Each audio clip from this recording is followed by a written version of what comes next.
Welcome to this Thursday edition of America's Day at the Races on Fox Sports 2. Good to have you with us. Program brought to you in part by America's Best Racing. For the love of the race, visit americasbestracing.net. Today, live coverage from Aqueduct from Oaklawn Park. Greg Wolf, New York Racing Association handicapper, Andy Serling here in studio with you as we look forward to a very big weekend coming up as well. Southwest on the road to that first Saturday in May. Yeah, the Arkansas preps have been really good races for the past umpteen years, and looks no different this weekend. A horse named Patch Adams, who a lot of people are talking about, he is making his 3-year-old debut, I believe. I think he broke his maiden, down at Churchill Downs, the 98 Beyer, going against Bob Baffert. And I, for one, am glad to see Bob Baffert back in the Triple Crown picture. I second that. Good for the game, no question. Byerley Turk, by the way, overnight feature at Oaklawn today. Banishing. Looks like he could be very tough in that race for David Jacobson. I think if he runs his last race, he's going to be very tough in here. Yeah, good chance of that. That'll be coming up a little bit later on. That's race 9 at Oaklawn. We'll bring you races 5 through 8 here at Aqueduct. Fast track, chilly weather. Oaklawn, races 5 through 9. We'll have the start of that late pick 5 beginning in the 6th race at Byerley Turk. Their feature today. That is race 9, Banishing. 5-horse there. Ricardo Santana Jr. will ride for David Jacobson. He's trying to win his 3rd in a row, just in fantastic form, that sprinter. You can play all the action today right there.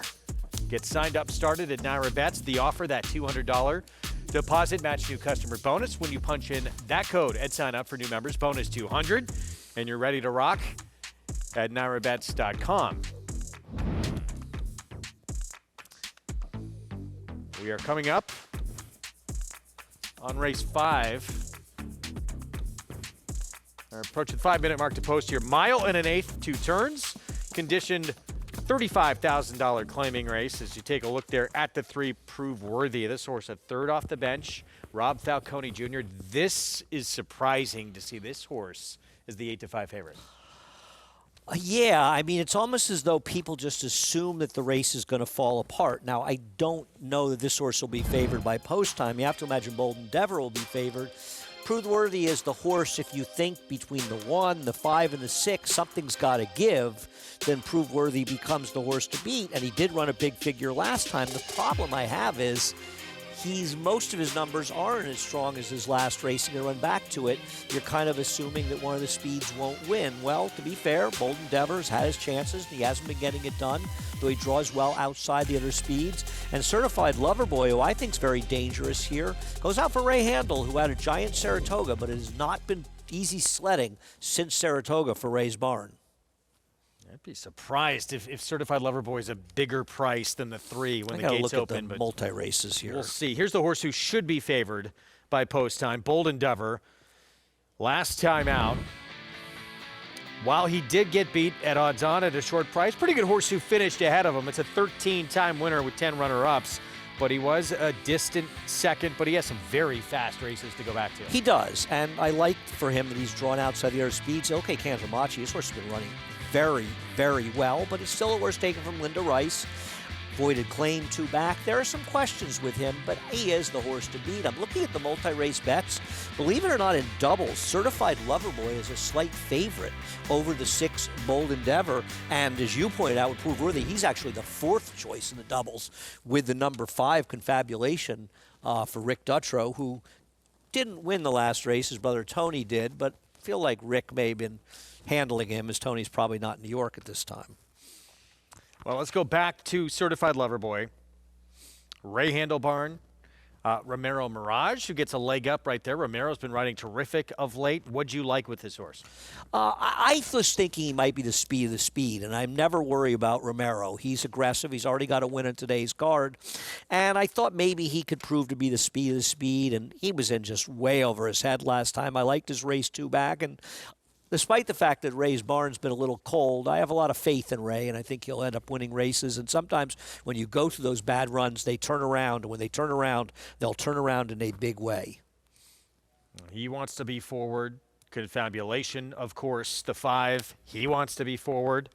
And Bold Endeavor's not going to be that far out of it in here. We'll start with certified lover boy Romero. Mirage again, Ray Handel. Yeah, Romero's just got to be aggressive from the rail, but he's going to have to hope the others don't force him into too fast a pace. Suerte, Jamie Nesbarn, second start of his 5-year-old campaign. He did not run well first time for Jamie Ness down at Parks. He comes here, and while he has good back races, he's a forwardly placed horse that's been off his best form for a while. Prove worthy. He would need a forward move to contend. Third off the layoff, though. I agree. I don't like the last race. I think this is a much tougher field, but if you think the race may come apart, he's the logical closer. Here's the Rick Dutrow Jr. barn with Confabulation, the 5. He's in that unenviable position where he's in the middle of the two speeds, and I don't know if he's as good as either the 1 or 6, so to me, it's a tough road to hoe. Yeah, and maybe just on resume, the one to beat. Bold Endeavor. Yeah, I mean, I don't think he's run badly. He's lost at 3-5 and 9-5, but I think he's run well in those races. And Legal Deal picked him up last time, just got a perfect trip behind a duel. But he may be involved in a contested pace here. I'm hoping it's not super strong and the one could wire the field. He's still the horse to beat, but we'll see how it works out.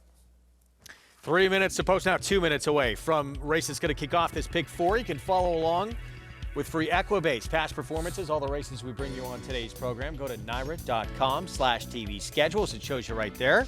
Get all the stats on the horses, jockeys, trainers, all of it right there. So 5th race coming up, starts his Pick 4, and we check in for the first time with Sarah Albadwi downstairs. And Sarah, these odds, they could change a lot here in the next minute or so before these gates open. Thanks, Greg. And we do have a compact field in here, but that's exactly right, because you do see a very wide open betting board, even though there are limited horses within this field. And I think that the main contenders right now are relatively decent, or at least understandable prices, given the money that Prove Worthy, the number 3, is taking currently at 6-5, which I think thinking that this pace is going to completely fall apart on paper, I understand that mindset, but rarely do we see that actually occur. The horse that I'm most interested in here is the number 1 certified lover boy, who is back with Ray Handel, who he started his career with. And talking to Ray before this race, I asked if from the rail the intent is to go with him in here, because he is a horse that is certainly capable of running some of his better races when he's more forwardly placed. And while he does have some other speed to contend with in here, I think that the intent is going to be forward and possibly go to the lead from the inside with Romero Murat. And looking at the intent of jockeys in this race, we do see a group of more aggressive riders overall, but I think that he is the one that I trust the most to establish the front end if he has the horse to do so in terms of speed. Going towards the outside with Bold Endeavor, he makes a lot of sense in here, but he hasn't been a winning type as of late, and he's lost at a short price in his last start, though he does project to get a great stalking trip towards the outside relative to what's going on with the speed inside of him, and he makes a lot of sense in here as he is claimed away for Ilkay Cantermasi with Sahan Savachi aboard, who has just been riding absolutely lights out since coming down from Woodbine. Ultimately, I'm going to land on number 1 certified lover boy and hope that he ends up being the speed of the speed. All right, Sarah, thank you. Pick 4 pool. You see just over $44,000 right there as you get a look at the 6. So 3-1, Bold Endeavor. Third start back for this 9-year-old off a lengthy layoff. We'll see if we get his best today. If the odds were to stay where they were, there's one of two or both things going on. One is that the 3 is favored not because they love the 3, but because somebody seems to know that none of the others can run. Because it makes absolutely no sense that the 1 and the 6 are 3-1 in this race. No sense whatsoever. And it's not at all congruous with the multi-race bets. The problem also with the 3 is that he's not really that good. He's going to need this race to totally fall apart and nobody to show up. And I don't see why the 6 should be compromised, because he's got a good stalking trip. His last race, the 84 Beyer, if you start to research it, it just doesn't make sense for that field. I mean, they've got Strong Light running an 82 who finished 3rd. He normally runs in the low 60s. Before it and after it. So I don't believe that number. And if you take that number out, elsewhere. He's just too slow. And it makes more sense the number's high when you look at his other races. So I don't believe his last figure. I don't believe there's any chance he rates to run back to it. If you like him, you must think that nobody else can win. Okay, fine. I think he's I'd like to, 6-5, I'd like to book hundreds of dollars. Somebody came to me and said, you can book $200 on him right now, I would do it. And I take 4 because it looks like Greg would like to book about $200 on him as well. I don't get this at all. I'm unless shocked. they just think the others just can't run. I picked him second because I thought he'd be a big price. That's fine, right. If you knew he'd be 6 or 7 or 5, you wouldn't have put him in the top 3. Yeah. And I did that knowing he'd have to take a big move forward. We'll see what we get. Maybe somebody knows something here. 5th. Broken an even line and speed towards the inside from Certified Loverboy. Suerte's in the early mix, and here's Confabulation to join them. 3 across the racetrack early, Certified Loverboy. And Romero Mirage is in the 2 path. They're in front. They're now confronted right to the outside here from Confabulation, and these two hook up. Little pace duel on the front end in that first turn. Suerte is well settled just off of them. Is a little keen there, right there in third and behind the battling duo, and it's already 6.5 lengths back to the 2 trailers. That's Bold Endeavor with Prove Worthy. They work to the backstretch, and on the lead to the inside, it's Certified Loverboy, 23.57 for that opening quarter mile. A half length back now, Confabulation, trying to settle just a touch, and Suerte is moving at the rail, now progresses, is only 2 off the lead. Still a gap of about 6 or 7. Back to the 2 trailers, Bold Endeavor and Prove Worthy is the trailer. 47.59. Half-mile time. They're approaching a half-mile left to go, and Certified Loverboy has dispatched of Confabulation so far. Here's the rally from Suerte. Is ridden along here for Ruben Silvera. Has got a wide run. Confabulation is back into the bit and coming back for more here. Is that clear second? Ready to confront Certified Loverboy. Starting to move from the back. Here's Bold Endeavor. Is now making a run, and Bold Endeavor is about to challenge for third here with Suerte, and the trailer all in is Prove Worthy and not cutting in the margin yet. The favorite is at the back end of the field as they reach the top of the stretch. Confabulation to the outside, and a stubborn Certified Loverboy continue to make up that ground was Bold Endeavor and Sahin Savachi, and they are moving in closer with every single stride. Prove Worthy starts to put the rally together, but running out of time, a furlong left to go, and it's now Bold Endeavor who has kicked on. Bold Endeavor is opening up. The margin is now up by 2.5, 3 widening lengths with a 16th left to go. Bold Endeavor is going to win it. It's Bold Endeavor to win it, drawing away. Going to be tight here for place. Give it to Prove Worthy, who will get up there for second. Certified Loverboy and Confabulation in 1 minute 53.46 seconds. Bold Endeavor creates separation here in the lane. And keep in mind, now this is a horse who goes off at 3-1, who should have been the favorite in here based off what they've done before. For people like me who often say they know, or they knew, they didn't know. I mean, this horse is a distant third choice at 3-1 in here, and I agree with you. I mean, thought he'd be 6-7-5 in here, and he probably should have been. Got an absolutely perfect trip to win, but he won, and he shouldn't have been this price. Tough beat for second for Certified Loverboy. I mean, a 3 was 7-5, and it made no sense at all.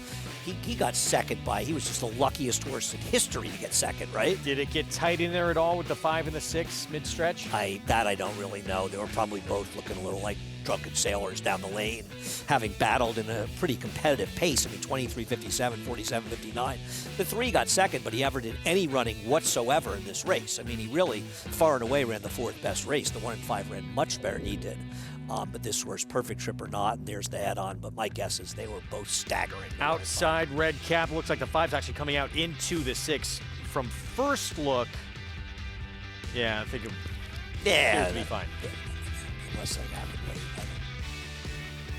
And large margin of victory as well. But yeah, it looks like if anything, Crazy. initially the 5 sort of came out.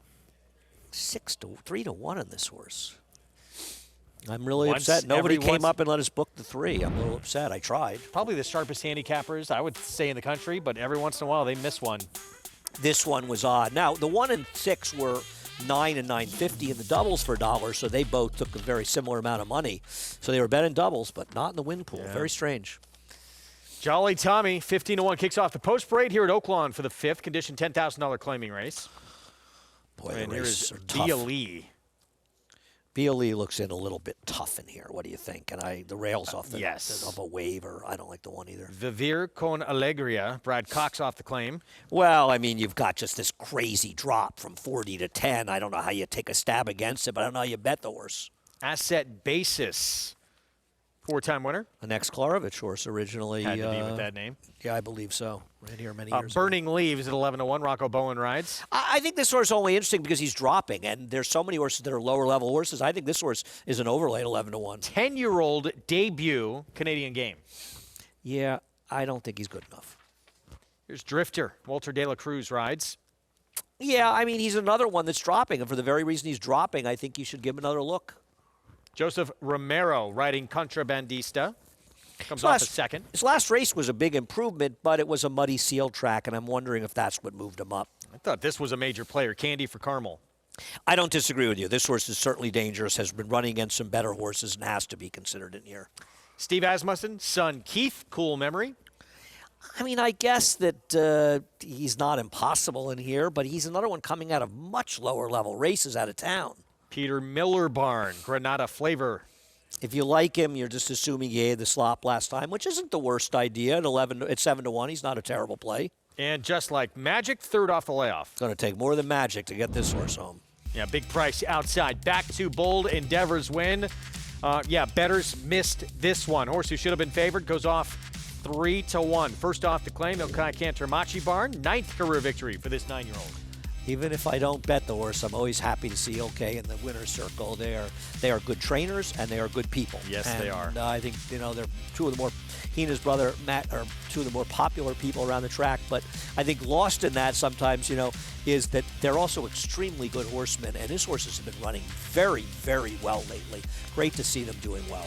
9 years old, and as you can see, there's plenty left in the tank. Right. Well, this is another 880, by the way. Almost got 7-2. And this is another one I think that points out the sort of foolishness of not allowing 10-year-olds to race here. There's a randomness. Few stick around to race at 10. A horse like Snap Decision, who's probably winning the Eclipse Award tonight.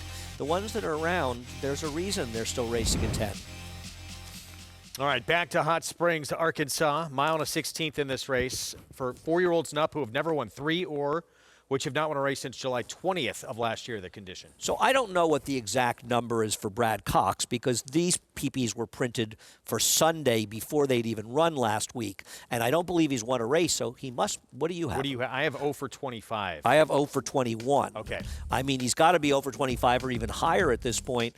Maybe he's just looking to break the schneid, but I don't know about you, Greg, and I think you and I agree on this. I'm not running to bet against him, but I'm never taking 4 to 5 on a horse that was claimed for 40, running for 10 the next time out.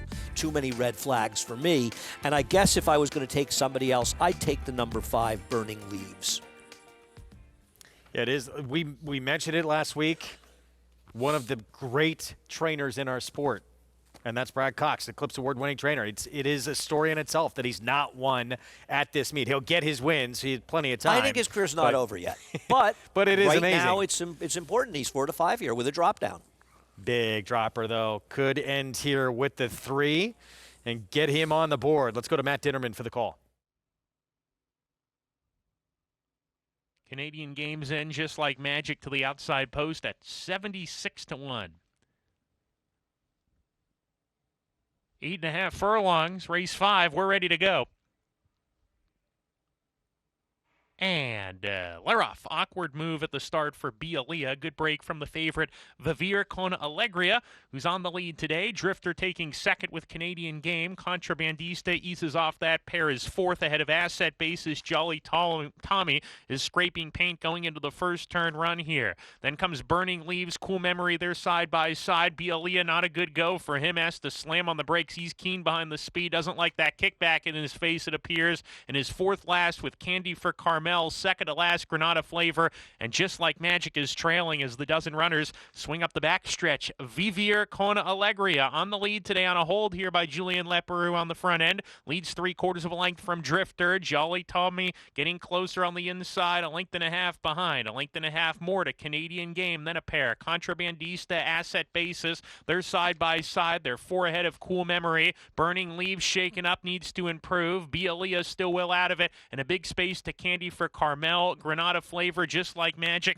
in another zip code. They're at least 20 behind as a strung-out group hits the 3 furlong pole. Vivier Kona Alegria, half length in front. Drifter not going away. He's right there to the outside. Vivier Kona Alegria, as I say that, though, lets it out a notch. Opens up a length and a half here. In second, Drifter, sent along to keep up. In third is Jolly Tommy. They're off the turn. And Vivier Kona Alegria still in front on the wrong lead. Leads by 2.5 lengths. Drifter is second. Jolly Tommy and Contrabandista are next. Candy for Carmel's coming on for a minor award. There's a 16th to go. Vivier Kona Alegria has got it. Vivier Kona Alegria for the Brad Cox barn. Reporting home 5 ahead. Photo for second. It got tight there. Looks like Candy for Carmel just snatched Drifter to get that second spot, and Contrabandista was fourth.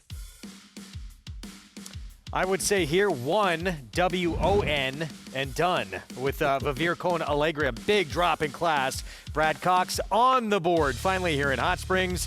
Very good chance this horse gets claimed away. I would like to know how many claims were in on this horse. I think you feel the same way. We're making the over-under somewhere around 13.5, and that could be a low number.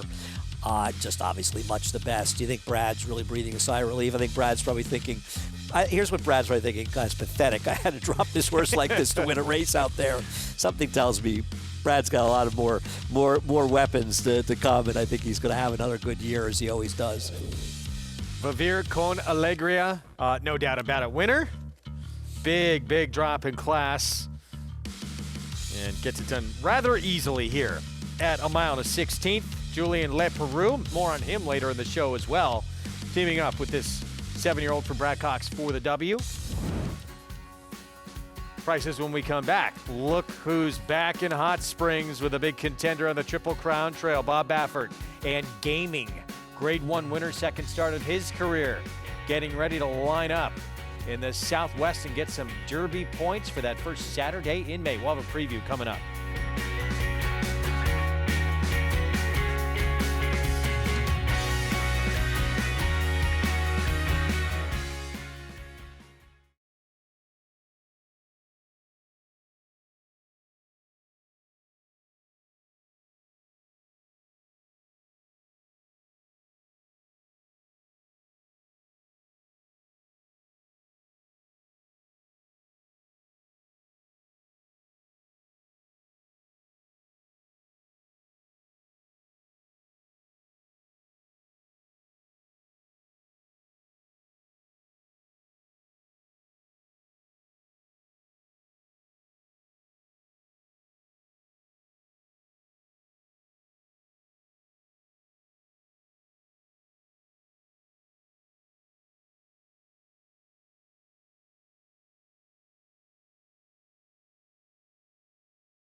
Back with you on our Thursday coverage here of America's Day at the Races on Fox Sports 2. Thanks for being with us. Brought to you in part where you can play it all each and every day on the program at NYRA Bets. Get signed up and started at NYRABets.com. Vivir con Alegria, Chilean bred, gets trainer Brad Cox his first winner of this meet. The drought is over. Julian Leperoux aboard for the 5th career win for this 7-year-old. I'm not ready to declare Brad's barn line. Sorry, Brad. You don't get the credit from me. You get like a half a win with this one. $2.80, yeah, for the victory. There should be like Massive standout. There should be like, you know how they'll have like WAR in baseball, you know, the wins above replacement, different things. It would be interesting to look at a trainer and give him wins based on their odds. Yeah. You know what I mean? What is a trainer? What is his production? You know, sort of. I think we'd give a little thought to that and maybe do something in Saratoga with that. You know, that is and trainers get extra credit for winning with 8-to-1 shots and things like that. And try to figure it out. And just running way out of condition. This was a massive class drop. Right. This win shouldn't count the same as as different kinds of wins. And I think it would be interesting to. I don't know if anybody's ever done that, to evaluate a trainer's wins based on different factors, one of them, of course, being their odds and where they fit in the race. Interesting. ABR Race of the Week, back on the road to that first Saturday in May with a Grade 3 Southwest, part of that terrific 3-year-old series in Hot Springs, mile and a 16th. We're still in January. $1 million purse for this race for 3-year-olds. Listen, there are great purses at Oaklawn. That is no secret. But it's very, very lucrative if you're successful there. But the problem is every race down there is a war.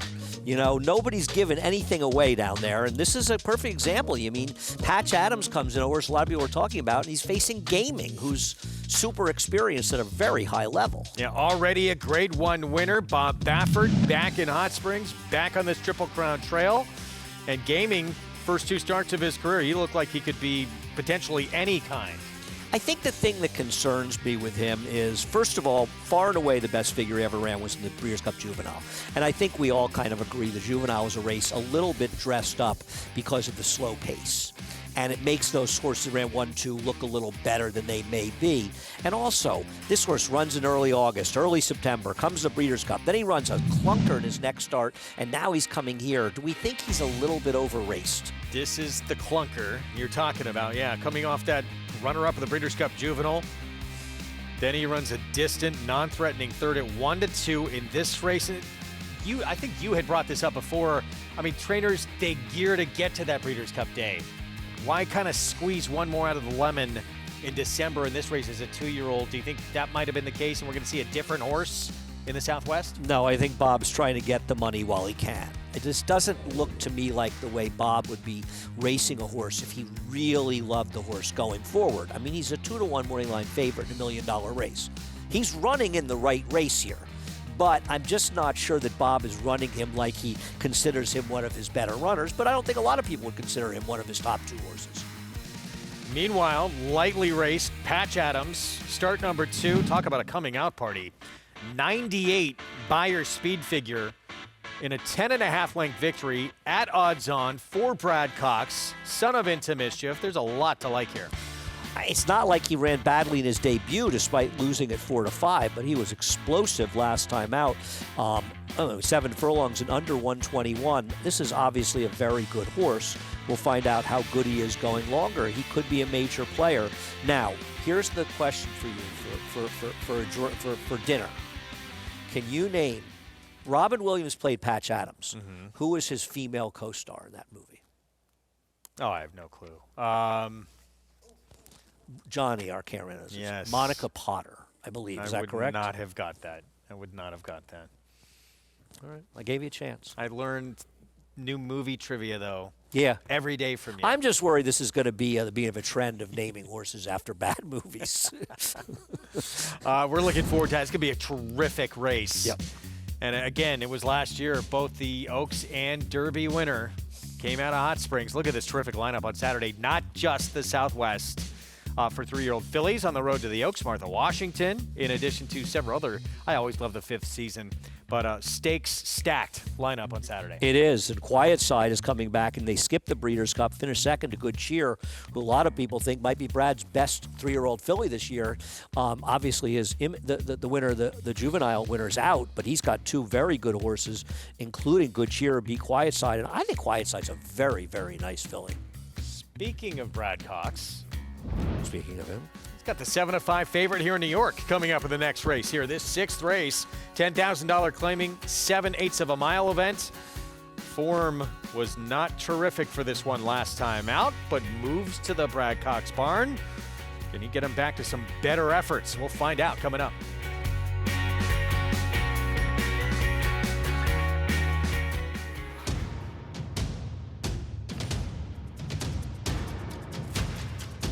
Drain the Clock will win and win by as much as he wants.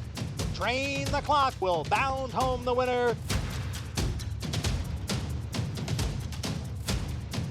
Drain the Clock, Jackie's Warrior, Drain the Clock by a head.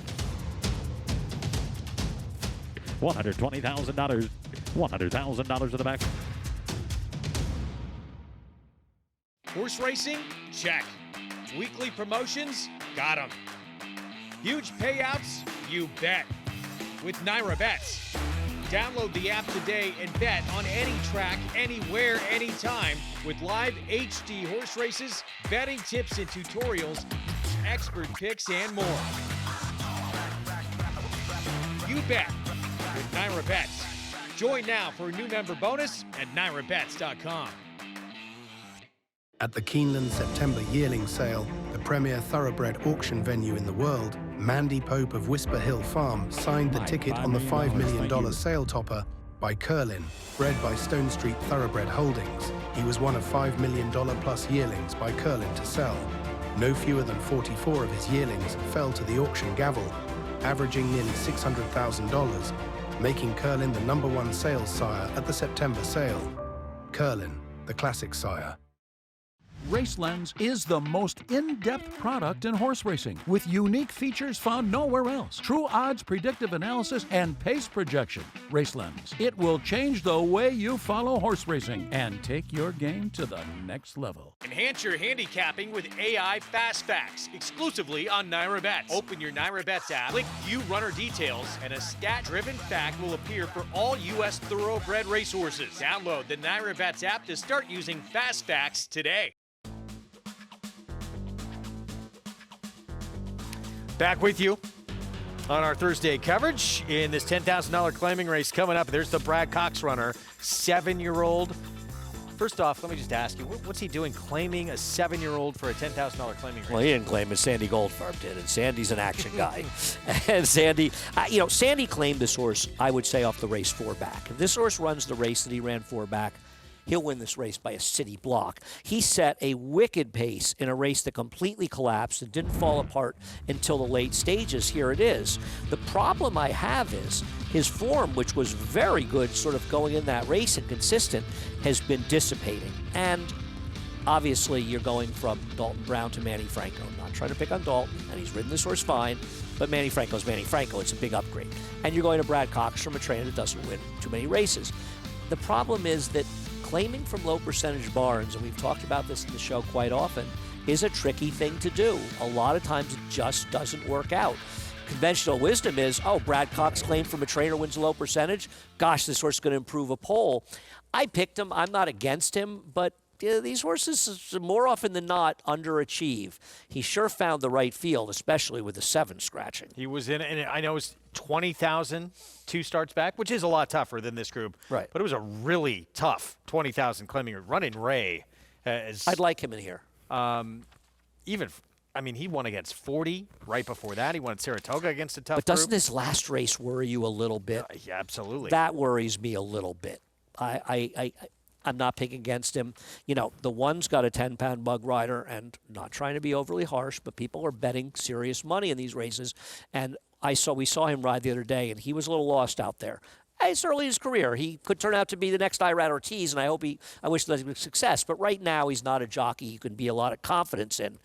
I thought you thought Union Lights was interesting here, Greg, the two. I liked the two. I did. 6-year-old here has put together back-to-back numbers where he's going, unlike the 4, in the right direction. And I think today he can move forward because he paired up those numbers in the last couple of starts. They both strong efforts. Just seems like he's going good.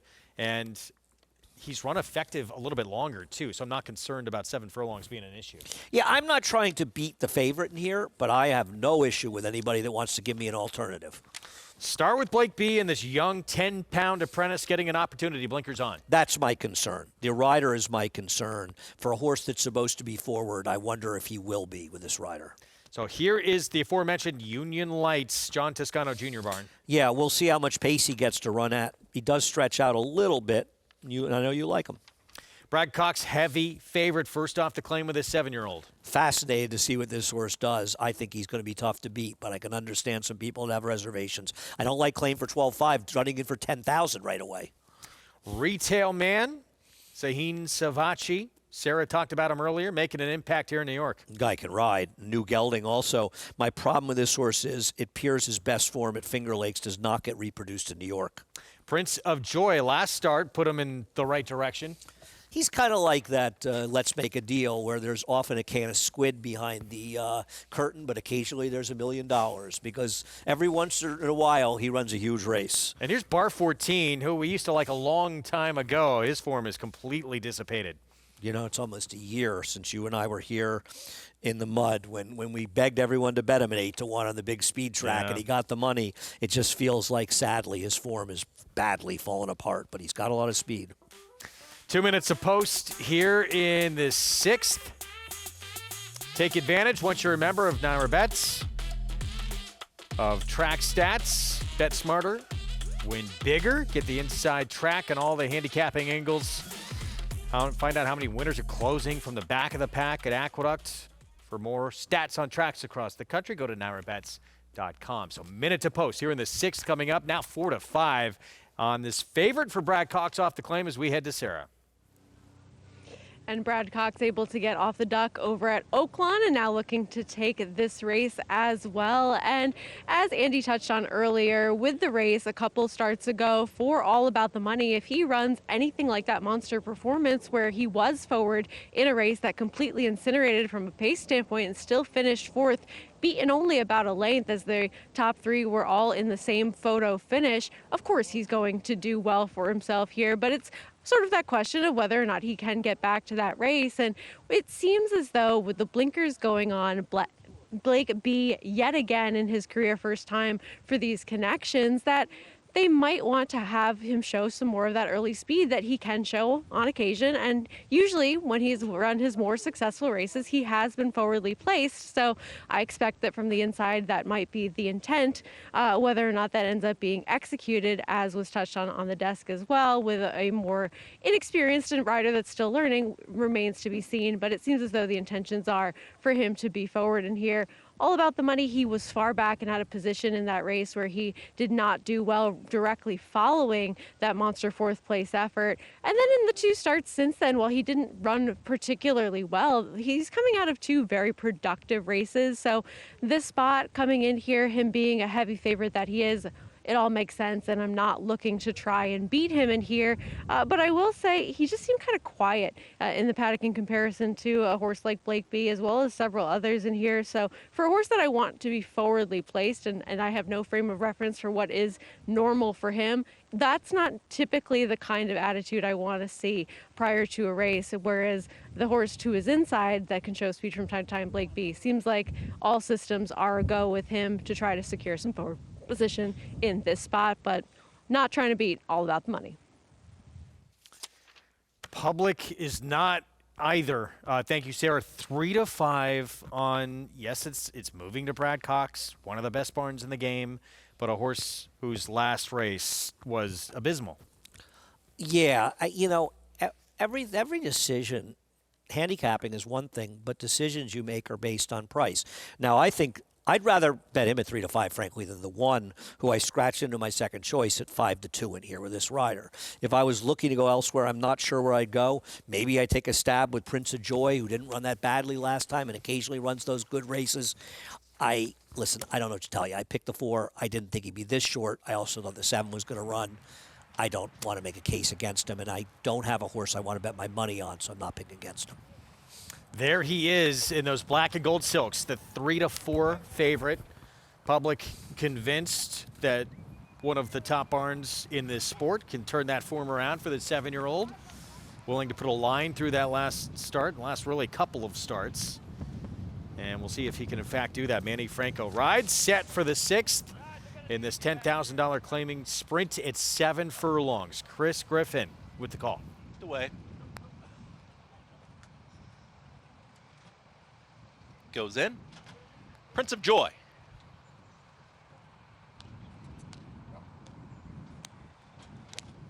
Bar 14. Last to load to the outside. Eric Cancel, bar 14. They go in. All set. And they're off. Early speed from All About the Money in between horses. Out wider Prince of Joy and bar 14 in the early mix. And bar 14 now emerges with the lead. Bar 14 is hooked up here with Prince of Joy, and these two move quickly up the backstretch. A slight pace duel on the front end as they are 3 lengths in front of All About the Money, who leads that trailing group. At the rail in 4th is going to be Blake B. Also in there is Union Light, snug hold on that runner, who's second to last. And the trailer, Retail Man. The front 2 still go at it, 23.43, but it is pressured that opening quarter. And to the inside is Prince of Joy. Will not relent here as bar 14's got to come back as back to second. These two into the far turn together. At the rail, Blake B is progressing. All About the Money is 3 wide in that group. In between horses, Union Lights has traveled pretty well throughout, is now back to 5th, though, has to pick it up from there. And the trailer, Retail Man, 46-4. That half-mile time, the leader is Prince of Joy, continuing to go at it with bar 14. Right in behind them, waiting for room is Blake B. Orange Silks is right in behind Prince of Joy as they reach the top of the stretch. All About the Money is called upon for the full effort. Union Lights grandstand side, and here comes the run from Retail Man from far off the pace. Prince of Joy is trying to gut it out, but here comes All About the Money to the outside. At the rail, trying to squeeze on through is Blake B. Prince of Joy is very game, but now gets passed by All About the Money, and All About the Money is edging clear late. Prince of Joy is back to second. All About the Money will get the victory. All About the Money, Prince of Joy, Blake B, and Union Lights. Final running time, 1:26.3. Odds-on favorite, aided by a bit of a setup as Prince of Joy tackled by bar 14 on the front end, able to pull away late. Yeah, I don't know if that's winning like a 4 to 5 shot should. Now he won comfortably at the end, but he also got a very good trip. And I'll tell you, Manny worked him hard. It wasn't an easy. This was no rock and chair win for him. He is, of course, probably more comfortable in the front end, but nonetheless, he had a very, very, very good trip. I mean, they're moving up front, and Prince of Joy ran extremely well in here. Jackie was very aggressive with him, so where she's had success with, got pressed by the number 8, and I'm not sure that it would have been a different result if bar 14 was in here. Now, maybe the 4 would have been closer, but the way the 6 ran today, I think it would have been a much closer finish if it hadn't been for the presence of the 8. In the end, Jackie Davis on Prince of Joy has to settle for second. Big trainer change here to All About the Money for this 7-year-old, and that's a 6th win of the son of Into Mischief's career as he does pull away late after that battle up front with the 6 and the 8. Yep, sort of a dream setup for this horse as things turned out and got it done. But I think there's a reason that they dropped this horse in for 10. They got the win, and we'll see if the horse was claimed. All right, so we'll give you these prices coming up. Let's head back to Hot Springs. And race 6 starts the late pick 5. Condition $30,000 claiming sprint, 6 furlongs. And LeBron and AD here, Braun and Brow. I always like this name. Kicks things off. Not a big fan. I'm a huge LeBron fan. You like Anthony Davis more than I do. As I wrote in my paper, for Laker fans, but not impossible here, right? They need some help. Got Thunder, team, Isaac though? Castillo, rider change. I think this horse is okay. This horse had a tough wide trip from an outside post today. Makes a lot of sense.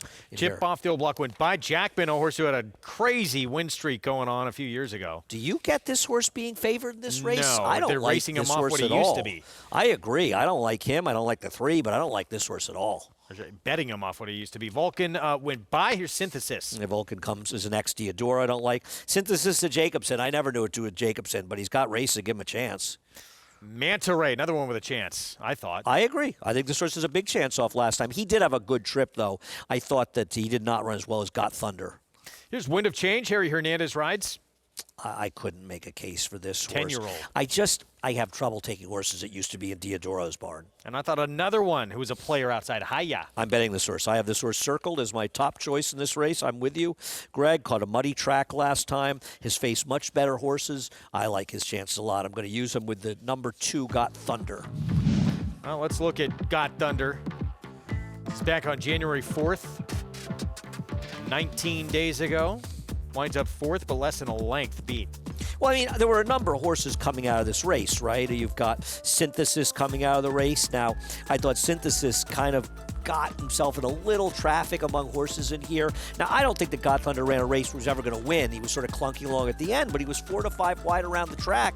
And other horses, Manta Ray saved ground in this race before angling off. And Synthesis inside of him, I think is current 5 to 1.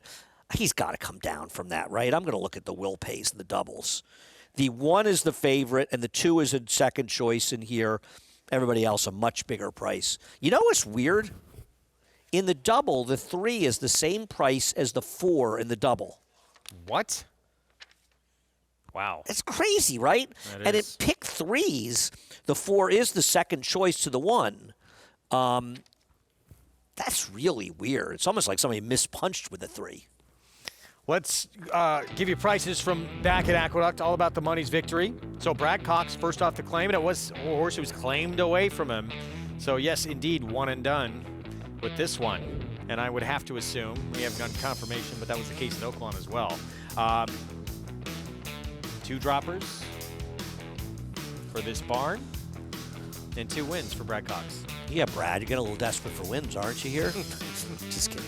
Listen, you got to play the game the way it's played in the claiming game. I don't know that Brad's making all the calls. My guess is Sandy Goldfarb involved in that. You don't win as many races as he has as an owner by not being very involved and doing a good job in doing it. They found the right spot for this horse, and they'll move on.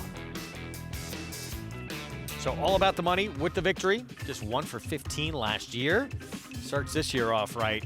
And see where he winds up next. In what barn? He's moving on. 4-6-1 finish. Again, very good performance in a runner-up effort for Prince of Joy. Race 7, 6.5 furlong sprint. It's $50,000 starter allowance. Fillies, mares, 4 and up. And the entry, Despo's Dream and Pam Pam for Linda Rice. Favored right now, 2 to 1. Yeah, I think the 1, you'll agree that Despo's Dream is probably taking a little more money. Not Pam Pam's Impossible. I like the number 4, 13 Red Flags. Kicks off this cross-country pick 5, which you can play on your NYRA Bets account. Includes races 7, 8 here in New York, and then races 7, 8, and 9 at Oaklawn, including that feature, that Byerley Turk overnight, or banishing. Now, Byerley Turk, I believe, is one of the 3 foundation sires for thoroughbreds, right? Indeed. Yep. He ran a little before our time, Greg. Yeah, I was going to ask you as a trivia question if you could name the other 2. 1 is Eclipse, right? No. Godolphin Arabian. Godolphin, right. And which is Byerley? Darley Arabian. Darley Arabian and Godolphin Arabian. So why don't they have a stable named Byerley? Exactly. It's out there. They used to have, before, now they're all Godolphin. But when they used to run much more in the Darley colors, and I think one of the things that precipitated them running in Godolphin was I think the Sheik was upset that Bernardini never ran, and he always ran the Darley Silks. I think that had something to do with it. But they also back then used to have a claiming stable called South Elkhorn.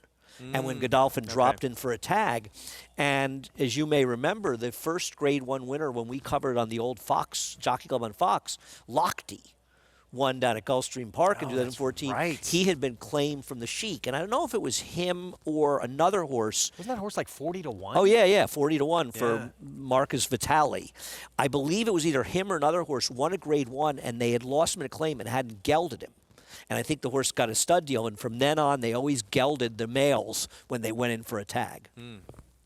I got all sorts of useless information. A little bit of history, on this program. That Byerley Turk, actually, I'll go ahead and say it. I asked Matt in research outside, can I get the PPs, please, for the for Byerley Turk? Yeah, well, he has them. Yeah, he ran quite frequently.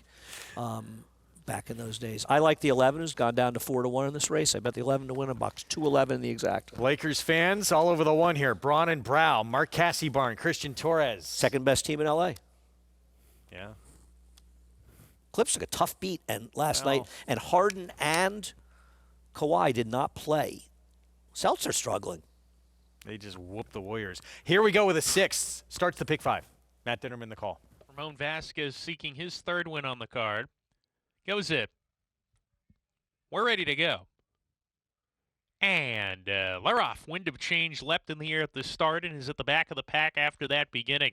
Jackman to the lead at once. He's got company, though. Volcan passes him as a head lead on Jackman, who holds the inside spot. Haya is 3 deep with them. Those 3 about 2 lengths ahead of Manta Ray, who runs in the 4th position. Ship off the old block. Braun and Brow to the inside of that pair. Wind of change after the bad break has made up some ground. He's 5 or 6 behind. A length to Got Thunder, and Synthesis is at the back as they go into the 4-turn run. Haya taking control of things with 3 furlongs to go. Volcan now 2 lengths behind Haya, who scoots to the rail, opens up 2. Manta Ray taking second. Volcan's done. Braun and Brow's making a move. There goes Braun and Brow in the pink, is passing runners quickly, and now Haya leaves the rail open for Braun and Brow, who finds a seam, a narrow one, but he comes through to challenge Haya on the front end. Manta Ray in the 3rd position. Then comes Jackman. Got Thunder right behind them, is going to try to come through between horses, can't find a way. He's going to duck to the inside on the rail. Now Brow and Brow has dropped out. Manta Ray's in front. Manta Ray at 17-1 is clear from Got Thunder and Jackman. It's Manta Ray in an upset for Walter De La Cruz. Photo for second between the 2 Asmussen entrants. Got Thunder, Jackman. Braun and Brow faded to 4th. Manta Ray, 3rd off a short layoff at 17-1. Got lost in here a little bit at a big price. And ran well because he was chasing what turned out to be an extremely fast quarter, but he was right up there. Couldn't have got a better trip for Braun and Brow, who turned out to have nothing in the stretch. My 11 horse just completely stopped. The 2 may have picked up pieces. I think he got second down the inside. But no doubt about it, winner, and the horse that wasn't impossible. You had mentioned you thought he was live, Greg, and you got him in your pick 5, almost 20-1. Nice way to start it. Long way to go, but a good way to start it. Man, you just get Better more than and more ripping. nervous race by race, but we'll see what happens. Manta Ray with a victory. 4th career win for this 5-year-old. About 2.5 lengths in the end, too. John Oran, Walter De La Cruz, winning connections at a big number in Hot Springs. In a race that did, we, again, here confused as to why Jackman was such a short price in here, because he's not the horse he used to be. Yeah, Jackman was the edge. Didn't help me. I like the 11 and 2. It didn't matter to me, but Jackman was an odd horse to take money. Could it be more of the same of what we saw last year on the road to the Oaks and Derby? Ken McPeak, Take Charge Milady, coming off a big maiden win. We'll try Stakes Company for the first time, and then Martha Washington. We'll preview her chances coming up.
Back on our Thursday coverage on Fox Sports 2. It's brought to you in part by legendary Claiborne Farm. 100 years of doing the usual unusually well. Live coverage from Aqueduct in South Oaklawn Park, New York, and out in Hot Springs, Arkansas from Oaklawn. 17-1 starts.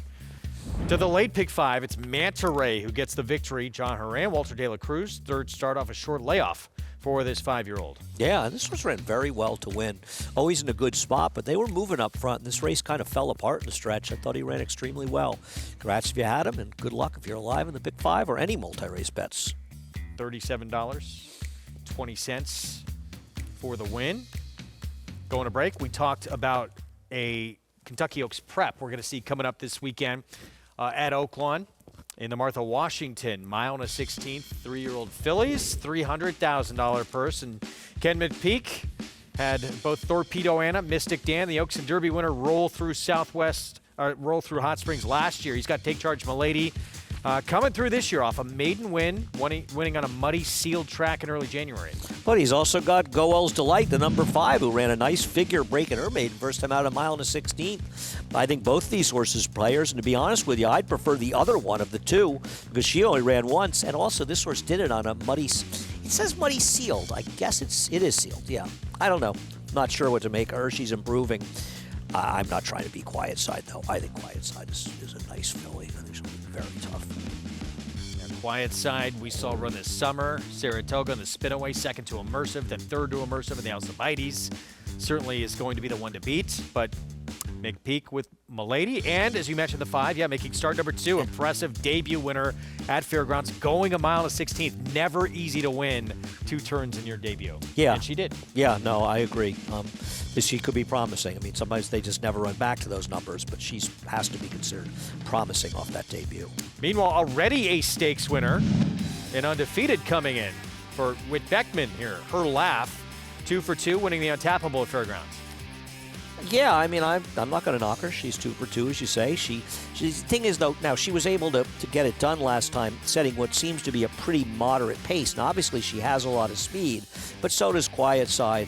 And I don't know that she's going to have the same kind of easy time on the front end that she did last time out to get it done. So she's still got to prove it, but there's nothing wrong with the races she's run. But I'll go back to it again and say that I think they all have to be Quiet Side. It's got to be the favorite here, right? She is, 8-5. Morning line favorite, massively the one to beat.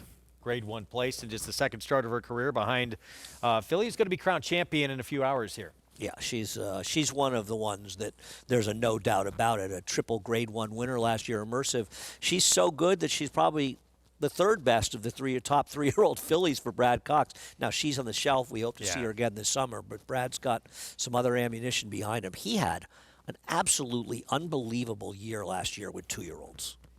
And it looks like, loaded again now with seeing those ones here turn the page. He usually just reloads, but, we'll see how they pan out here in this season heading towards that Oaks and Derby. We got the start of the cross-country Pick 5 coming up next here in New York, 6.5 furlong sprint, and it's the entry for Linda Rice. There's part of that entry. Despo's Dream, favored at 9-5. We'll have the post parade when we come back. Elite Power gets up to win the sprint. Elite Power to the front at the 16th pole. Gunite is second, but Elite Power is moving clear and going to take the rear dirt sprint by a widening margin. 5-5 all evading at 875 down and down 900 and 900,000. Elite Power does it again in the Breeders' Cup sprint at 108.34. The power of Juddmonte.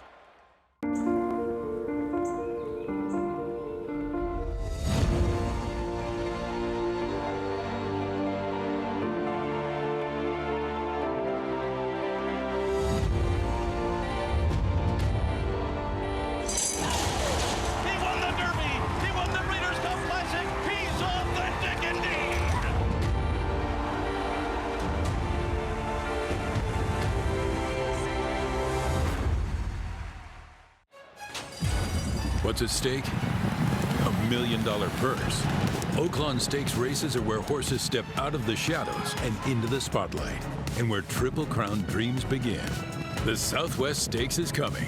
It's the race where the legend of Mystic Dan began. Mystic Dan is turning it on. And it's back and bigger than ever.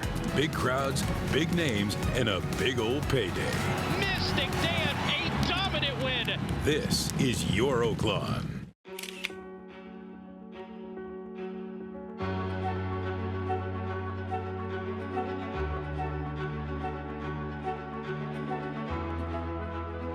Watchtower coming at Maduro. Maduro, Watchtower. Watchtower got her.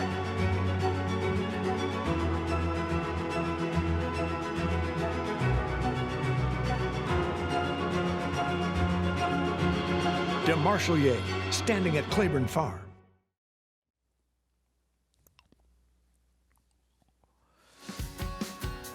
Back with you on our Thursday coverage as we get set for the start of a cross-country Pick 5 coming up, race 7 at Aqueduct here in South Ozone Park, New York.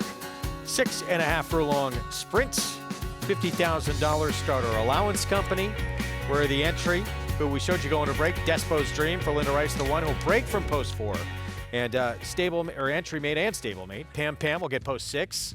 Take a look at the sequence again for that cross-country Pick 5s coming up in just 6 minutes. Races 7 and 8 in New York and races 7, 8, 9 at Oaklawn. One of the things that concerns me about Despo's Dream, who I believe is the better half of the entry, not that Pam's impossible, is that she has no speed. And I'm not sure you want to have a horse who's going to be a heavy favorite that could be coming from as far back as last or close to it. 8-5, and yeah, this looks like the more highly regarded half of the entry. Despo's Dream, career start number 8. She broke her maiden at Churchill at 6.5 furlongs, and then backed it up with a similar type of number she earned in that $40,000 winners at 2 race here in this one at Keeneland. But she's a horse that was claimed away from Joe Sharp. He's a tough guy to claim from. Tom Van Berg had the horse for one start. This one we're looking at where she ran well to be second. I looked up numbers. Horses claimed off of Tom Van Berg on the dirt over the last 5 years. Just 3 for 27, $1.18 ROI. Thought the horse ran okay last time out, but didn't get the job done and doesn't have any speed. And I just don't like entries because invariably you like one of them and you get a shorter price because you're saddled with the other one. Not to say we've all won bets at times when the, quote, wrong half, unquote, of the entry won.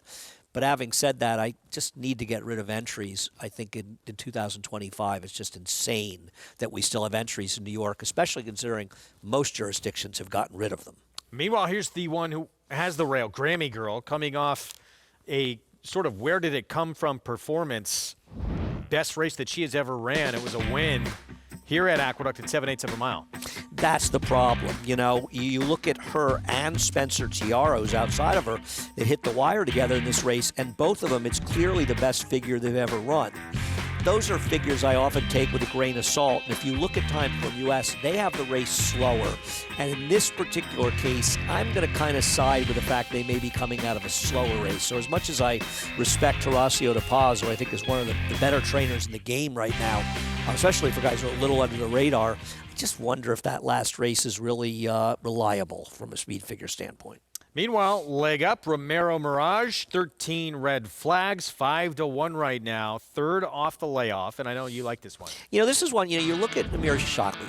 She doesn't win a lot of races, but one thing about this horse, he has consistently held his form, and he improved for Amir as well. And her last race, she comes out of a race where the winner came back and ran 10 Beyer points faster the next time. The second horse won 3 Beyer point improvement. Fourth, 12 Beyer point improvement. Sixth, 11 Beyer point improvement. And I just think this might be one of those sort of buried semi-key races that's a lot better than it looks. And if she can run a figure of around 70, she can absolutely win here. And I think she might run closer to that 69 she ran 2 back. I'm hoping at least. Get a look at her in the post parade in a moment. We start with, again, post 4 for Despo's Dream, part of the entry for Linda Rice. I don't have a big argument against her. I just think she's an underlay because she's part of an entry, and I far prefer her of the two. Stablemate, Pam coming off a win. Right. Well, she won a 5-horse field where she was part of a 1-20 entry, paid $210 to win, and she finished behind 13 red flags in her prior start. Here's Grammy Girl off that victory, the rail. Yeah, I think Grammy Girl's maybe improving for Horacio, but I kind of want to see it again to believe it. Big price. Spencer Tiara finished just behind Grammy Girl and had the lead on her in the stretch. And she ran one good figure at Pimlico earlier in her career, and who knows, maybe she's improving. She'll need to be. 13 red flags, the one you like for NYRA Shishakli? Yeah, I think she's been in very good form in a race. I liked her last race. She cuts back a little bit, like her current form. You get the money on the 5 here, Graceful Rose? I don't think she's impossible. I mean, she at least consistently runs numbers that are competitive. I wouldn't throw her out completely. I think I picked her third. And forwardly placed runners outside will be Famous, comes off a victory. Saheen Savachi rides. I've always had a thing for her, but that was an easier spot. I think she's got to deal with the speed of Spiritual Lady. And we're looking at now Christopher Elliott for the Jimmy Ferraro barn. Yeah, I don't think she's good enough to win here, but she could have a say in the outcome because of her early speed. So 2 minutes to post here in this 7th 1-2 punch of Despo's Dream, Pam Pam.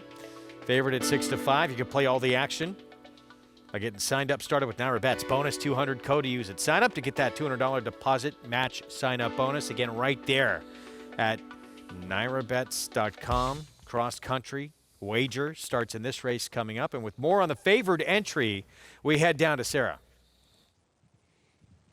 Thanks, Greg. And of course, we do see a powerful 1-2 punch in here for Linda Rice. And the 1A Pam Pam is a horse that I maybe underestimated a little bit in her last start, where she did get the victory, where she was part of a coupled entry in that race as well. And it seemed as though the other half of the entry was the one who projected to be a little bit more forward and be taking more of the money. The thing with Pam Pam is that she also does come out of that same race as 13 Red Flags, where we did see a lot of horses come back and improve. Of course, Next on Stage returning to run second, 10 points, 5 points better, top of the table, and then 13 Red Flags. And so you're getting the price in this spot on the number 4, 13 Red Flags, who is not the one that is stepping up in company on paper. She's been running at this level and running well enough to be successful in here, because I agree, that race has proven to be very productive. We saw Pam Pam drop back down in class and get that victory, so it's not her that I'm necessarily looking at as the barometer for whether or not that race is producing horses that are running better in their next starts. But we have seen a couple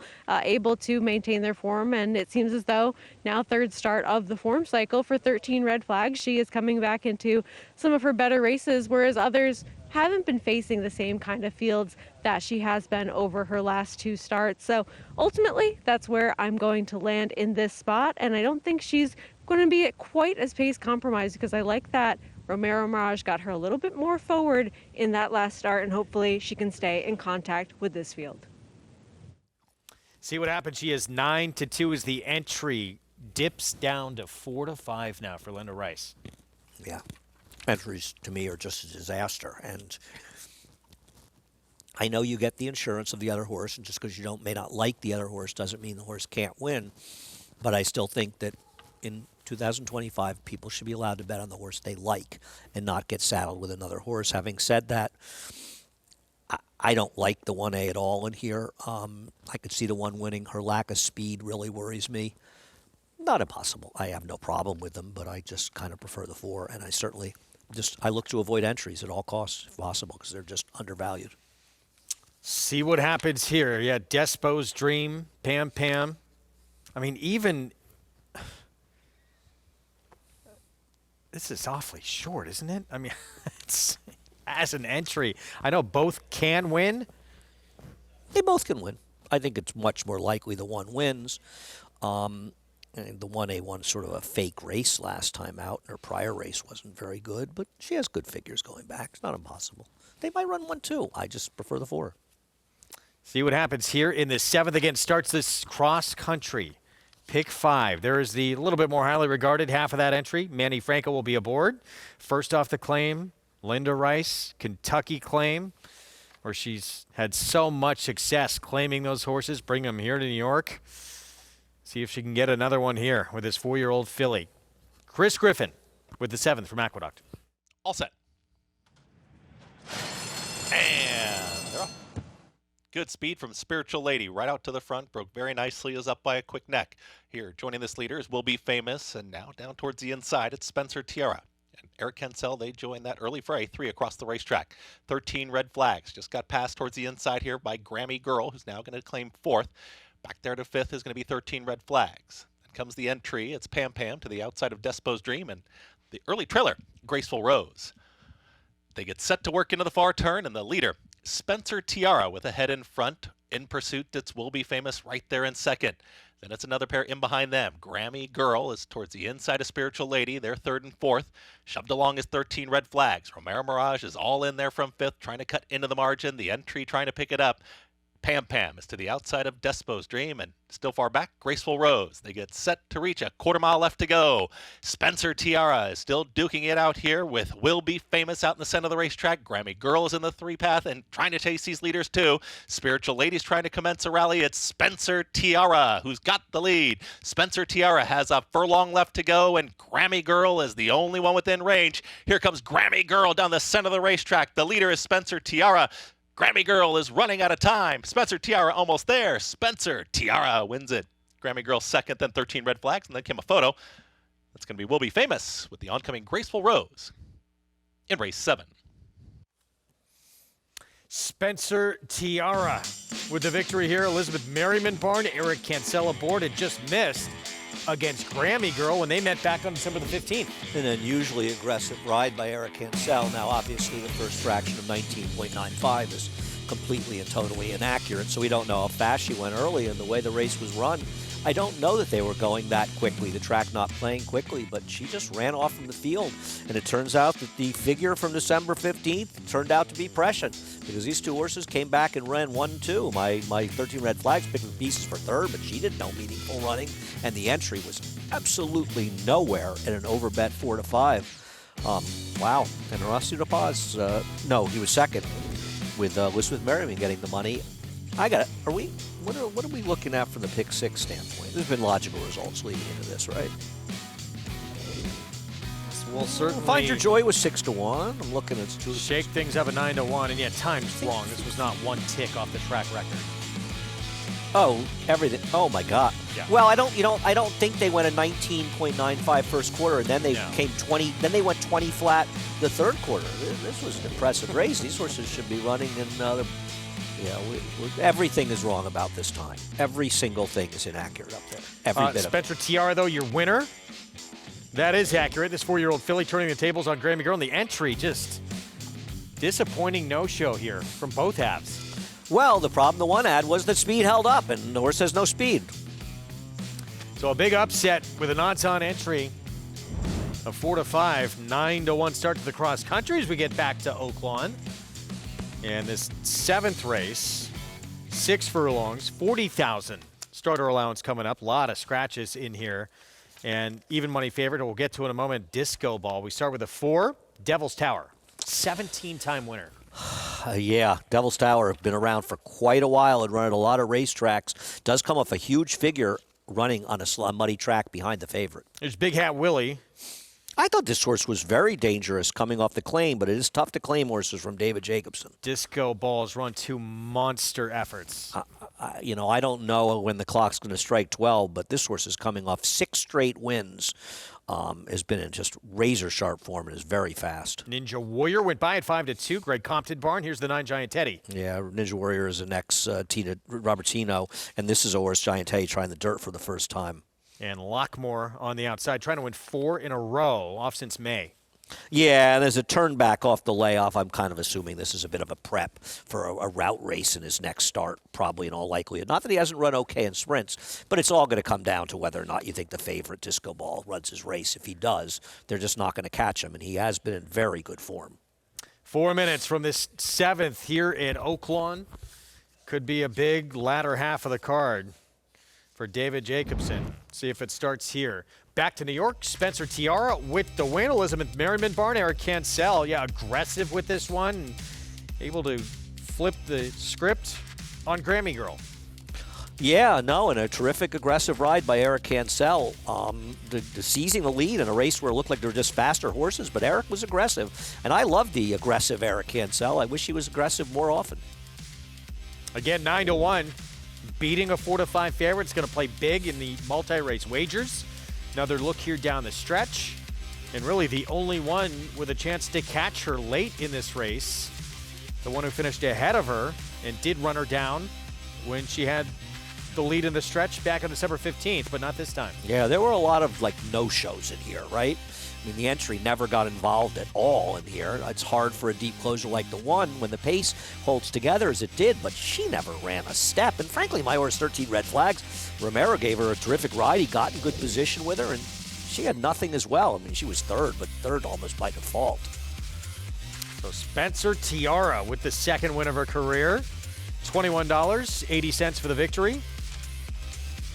Let's take a look at them. They're not up for some reason. Nightcap. 1 turn mile, New York bred, allowance optional claiming field. It's a very good race to close it out. And 7-2 on Landoro. Christophe Clement, 4-year-old debut coming up. I like Landoro in this race. I know it looks a little light on the figures, but I think he comes out of a race that's a lot better than it looks. More on this field coming up in a bit. It's a good way to close out the card. I agree, and I'm eager to see what's going on and what's covered and what isn't covered. Here we go, pick 6. The 6 and 8 are covered. Otherwise, we will have a carryover of some undetermined amount of money. 6 and 8. Interesting. Well, the 6 has races that could win this from memory. I'll give you an idea of I can look what the pool is. Back to Oaklawn as you look that up. 29,000. 3-5 favorite on a horse who's, look, you talked about the win streak. It's been very good. Particularly the last 2 starts have just been races where it doesn't look like anyone can run with Disco Ball, at least in this field. I mean, his form is raging. If you're betting against him, in my opinion, you're kind of praying that he doesn't show up and run his race. Because if he does, he wins. The carryover would be a roughly 18,000, a little bit more than that. In our pick 6, if the 6 or 8 don't win here. And these horses have been victimized by him. He's just fast. He flaunts that speed, and he's proven impossible to catch in his races. And it doesn't look like anyone can really run with him early here, does it? No, I think the 8 will be chasing him outside of him. I don't think he's fast enough. A couple of the tertiary speeds scratched in the 2 and 5. So I just think he's in a position where, once again, at a very short price, he's likely to wire them in a merry chase. I'm trying to look through. So here's the question. Who would be your other horse? I don't know if I want a horse Big At Willie who was claimed from Jacobson. I think Devil's Tower is dangerous. Probably Devil's Tower. I would say the 6 is interesting. I just don't think the 7's beatable here. I'm not. I mean, the 7's only beating himself. If he runs his race, he's going to win. Matt Dinnerman, the call here is the 7th from Oaklawn.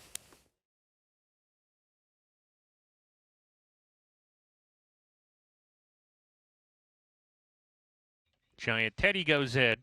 Lockmore to the outside post.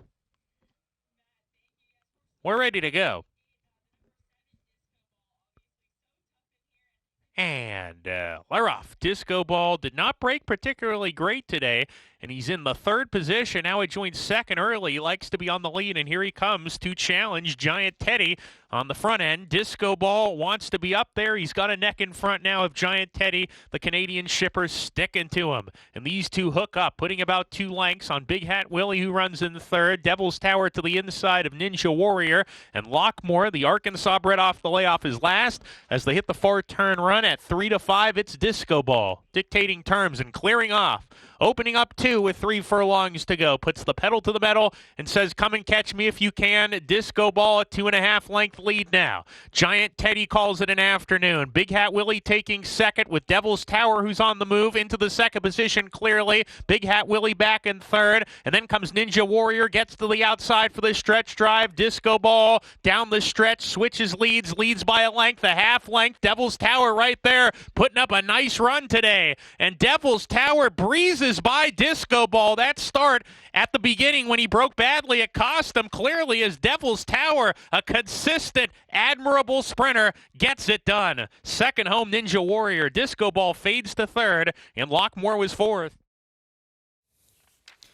Devil's Tower, 18 career victories now for the 7-year-old. Well, when the 7 got left, this horse was the one that came calling. A pretty amazing record. His 18th win in 40 career starts. And more impressively, only 5 seconds and 2/3. He's a very honest horse. When he shows up, he gets it done. as we said before the race, Disco Ball could only get himself beaten. Well, getting left when you're a speed like that works against you, and obviously he did not run as well as he'd been running. But give all the credit to Devil's Tower. Got a great ride from Marietta and proved to be much the best. 5-1 upset of a 3-5 favorite, Devil's Tower. Yeah, Francisco Arrieta, Armando Hernandez, and almost 18 of his 40 career starts now. He's crossed the wire first. It's amazing, right? Really. I mean, the more impressive thing to me is the 5 seconds and 2/3. He's just one of these horses. He shows up. He takes care of business. That's an amazing record for this horse. Prices from this upset when we come back. It's Devil's Tower with the victory in the 7th from Oaklawn. Meanwhile, tonight, just a few hours away from the Eclipse Awards and Torpedo Anna. Is she your horse of the year? We will know very shortly. Are the kids excited for the Eclipse Awards tonight? America's excited. We'll be back.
Back on our Thursday coverage on America's Day of the Races. It's brought to you in part by Hill & Dale at Alapa. Huge weekend coming up out in Hot Springs. We're going to have Richard Migliori, Maggie Wolfendale with live onside coverage on the road to the Oaks and Derby with the Martha Washington and the Southwest. Upset here in the 7th. Devil's Tower, 7-year-old who wins for the 18th time in his career and 40 career starts. These are the kind of horses in the game that you just really have to have enormous respect for. The fact that he's a 7-year-old that's running the fastest. I mean, he's coming off of his fastest career Beyer figure, and I'm not sure he didn't just exceed it with this win in this race, Greg. And he's a 7-year-old with an incredible record. 4 for 11 last year, 8 times first and second. The year before, he was 6 for 11, and he didn't even finish second in one of those races. He's now 8 for 14 at Oaklawn. It's just such a cool horse, right? He is. Disco Ball beat him easily last start. He turns the tables today. 4-8-7 finish. We'll get to the 8th in a moment. Back to New York for their 8th in a race that closes out the card. And Christophe Clement Barn, Landoro, the 7, co-favored right now. Slight second choice, but the one who opened is the favorite, and he'll be making his 4-year-old debut again coming up. Yeah, based on multis, it's clear the horse on the outside is going to be favored in here, and I'm not sure that, I'd like to get a slightly better price in this on Landoro, who looks a little slow on paper, but boy, you look to the race he comes out of, and a lot of horses have come out of that race. The 4th horse improved 16 points. We've seen a number. The 3rd finisher won 2 straight, improved in his next start. I just think this is a better race than it looks. I've always thought this horse had potential, and maybe he can start stringing together some wins and improving. We'll see, but right now at 3-1, you're betting him a little bit on the come. Did take a big move forward on a different kind of racetrack. It was a sloppy, sealed, wet racetrack, but maybe just starting to turn the corner late in that 3-year-old campaign and a 6th career start. That's what I'm hoping. I'm hoping he's the one who's stepping forward. He also should be forward, stalking Mighty Atlas. I don't know what to do with Mighty Atlas after his last race, which was a complete debacle. Obviously, he has other races that would win here, but I'm going to take the number 7, Landoro. Meanwhile, Amadeus Music coming in from Maryland, 5-1 on this horse, who has very strong form coming in. I think he's supposed to. I actually think he's kind of the worst to beat in this race. I'm a little bit mystified as to how he's that big a price. He just missed in this race last time out against a horse who's a 9-time winner. He's won almost $400,000 and then came back to win next time out, improving to a 91 Beyer speed figure in the victory. Pay no attention as well to that horrific effort 2 back. It was off a long time away. Yeah. Was not continued on with at any point in that race. It's just it's a put a line through type race, and he showed you what he could do last start. I'm confused as to why he's such a big price in here. I think he makes a lot of sense as an alternative. Probably moving up a little in company, but I'm not scared of anybody in here. So 5-1, Romero Mirage will ride for Horacio de Paz. But the favorite becomes, interesting horse who we've talked about a lot on this circuit, who is, if nothing else, incredibly consistent. That's Shadow Dragon. This horse favored 2 for 17. He does not win a lot, obviously, but we know he usually runs the same kind of race he's capable of, which is usually a pretty good race. I agree, but the problem is that he's got 6 seconds and 4/3. He's been short priced in a lot of races. He doesn't win, but I don't disagree. He is the horse that has the best races overall, and he's coming in off one of his better efforts. So I don't have an argument except his lack of ability to win. And I'm going to stay on the soapbox, by the way, about Landoro. This is the year that Christophe Clement needs to get in the Hall of Fame. I mean, it's the 3rd year that he's been going to be on the ballot, and I'm presuming he'll be on the ballot. I don't quite understand why he didn't get in the first 2 years, and I really think that he's a trainer that absolutely belongs in the Hall of Fame, and I'm really hopeful that this year he'll get his due. Get it right, everyone. He should be in there. There's no question. So hopefully that happens. Meanwhile, Southwest Stakes will take another look at the field that's going to line up, and we'll tell you why here in a second. Gaming showing up for Bob Baffert, Grade 1 winner. Delmar Futuri, 2nd start of his career, and then Patch Adams for Brad Cox. Dominant winners. We showed you that maiden win at Churchill last time out at 7/8 of a mile on the track right now. I'm expecting Mrs. Doubtfire, maybe. What do you think? Which Robin Williams movies do you think should get names? That'd be a tough one to name, but it is an incredible movie. Good Morning Vietnam. I don't know if it makes a good horse name. Patch Adams does, though, I think.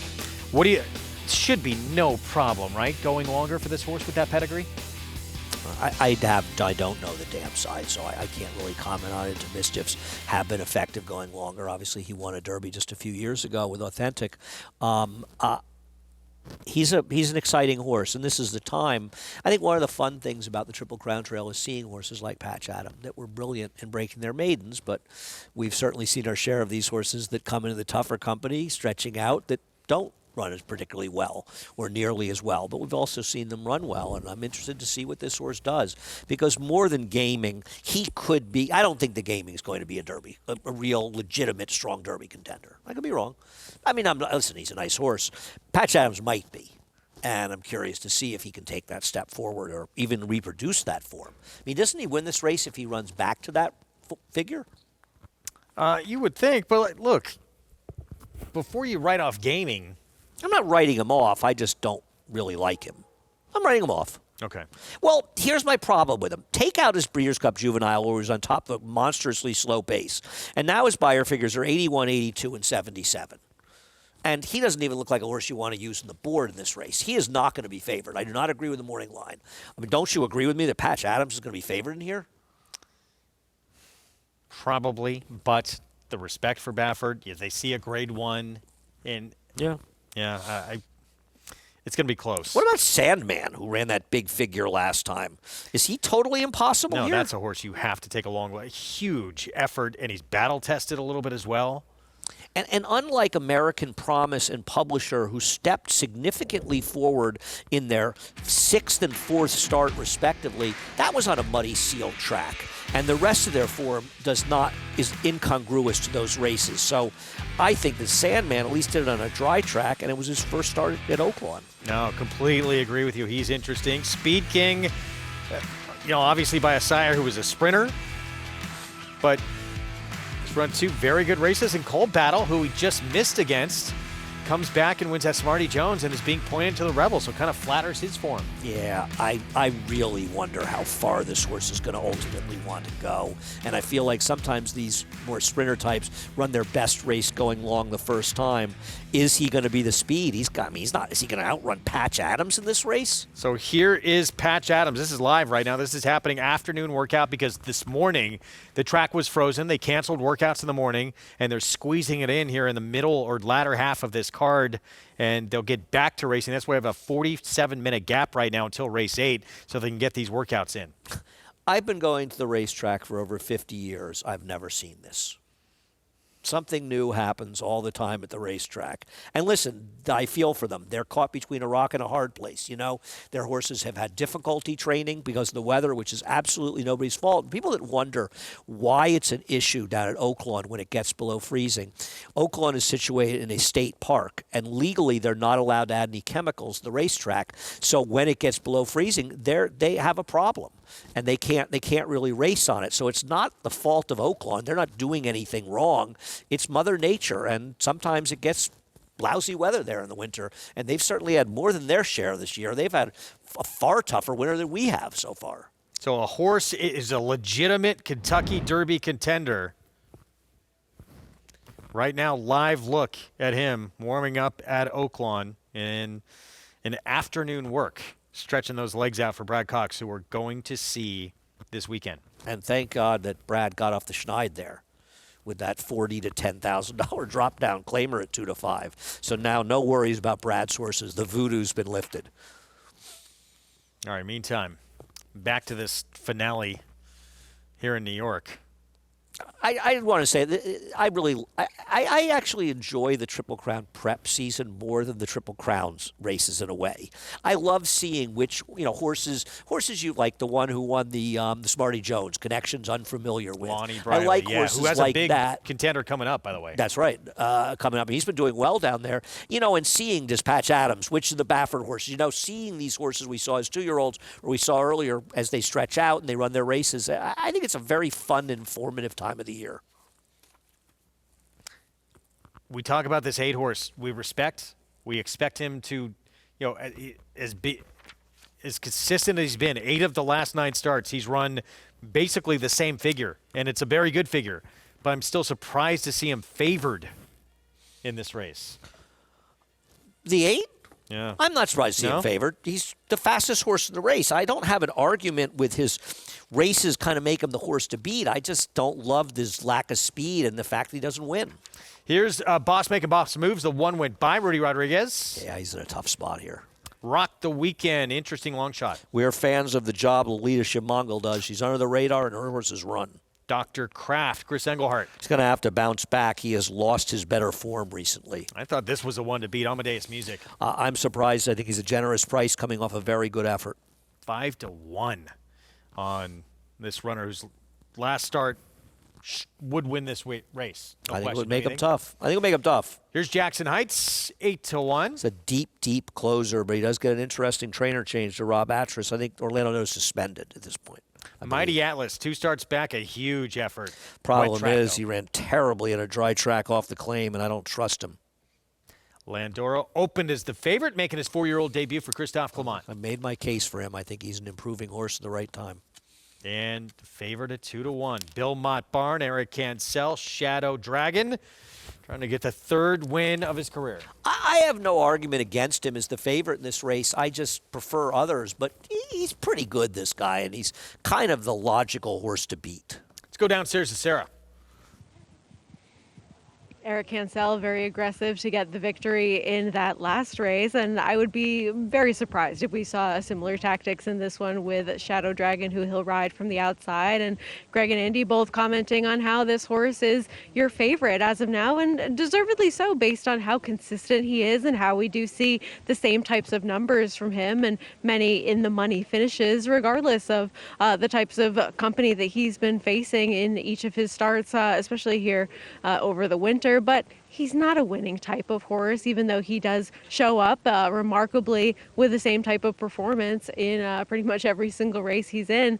I can't take him as a favorite because he just has not shown that propensity to get his picture taken. And he does deserve to be a short price in here, but this is the kind of horse I'd rather just key in my exacta and try to find somebody else to put on top at a little bit of a better price. And I'm a little surprised at how cool on the board the number 4 Amadeus Music is, and maybe a sign of this one being lost in the shuffle, or maybe the bettors have this one right. But I thought that his comeback race last time out at Laurel, going a bit further than this, that 1 1/8 distance, was not a bad performance at all, finishing second in there. And I thought that that was a good building block to come into the spot that he will be in here today.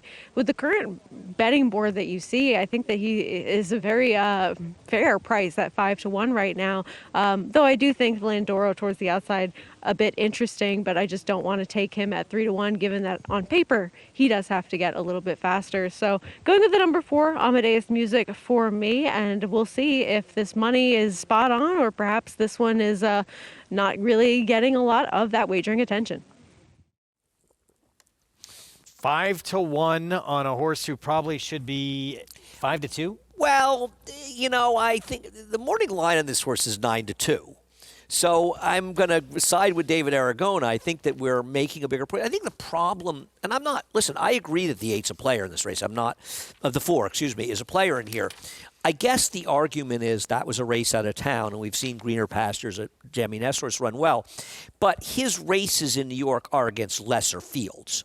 You know, he's trying a much tougher group than he's ever trained in New York. So if you like him, and I picked him second. You like him. I respect you and Sarah like the horse. I don't have any problem with that. But I think the reason he's a bigger price is he's going to have to show in New York that he can compete at this level. That's all I'm saying. Okay. And when I look at Aragona, has him at 9-2. So we're talking about it a lot, and we would all agree that we have a great morning line maker here in New York. The best. And he's right at the price that David made him. So I think we should be careful about all sitting here saying, why is he such a big price, considering the best morning line maker in the country made him exactly the price he is right now. Yeah. 2-1 Shadow Dragon. See if he can overcome in a little bit of an unwillingness to win. Just leaves himself a little bit more to do as well, as he comes from well off the pace. I agree, but he has also, you know, gotten in races where, I think of the race 3 back, where I think I bet him. It's like he got that position, he got there to win the race, and he just doesn't seal the deal. But he's got fast races, and there's nothing wrong with his talent. It's not like he's an overwhelming favorite here. And I don't think 5-2 on the 7 who I like is any great shakes at all. I think he's an underlay. Nightcap here from New York. Features still to come from Oaklawn. That 2-horse Rock the Weekend has been moving in the right direction each of his last 6 starts for Lolita Shiv Mongol. Katie Davis rides. See how this finale plays out. Let's go to Chris Griffin for the call. Landoro, Amadeus Music, Shadow Dragon, to to the outside.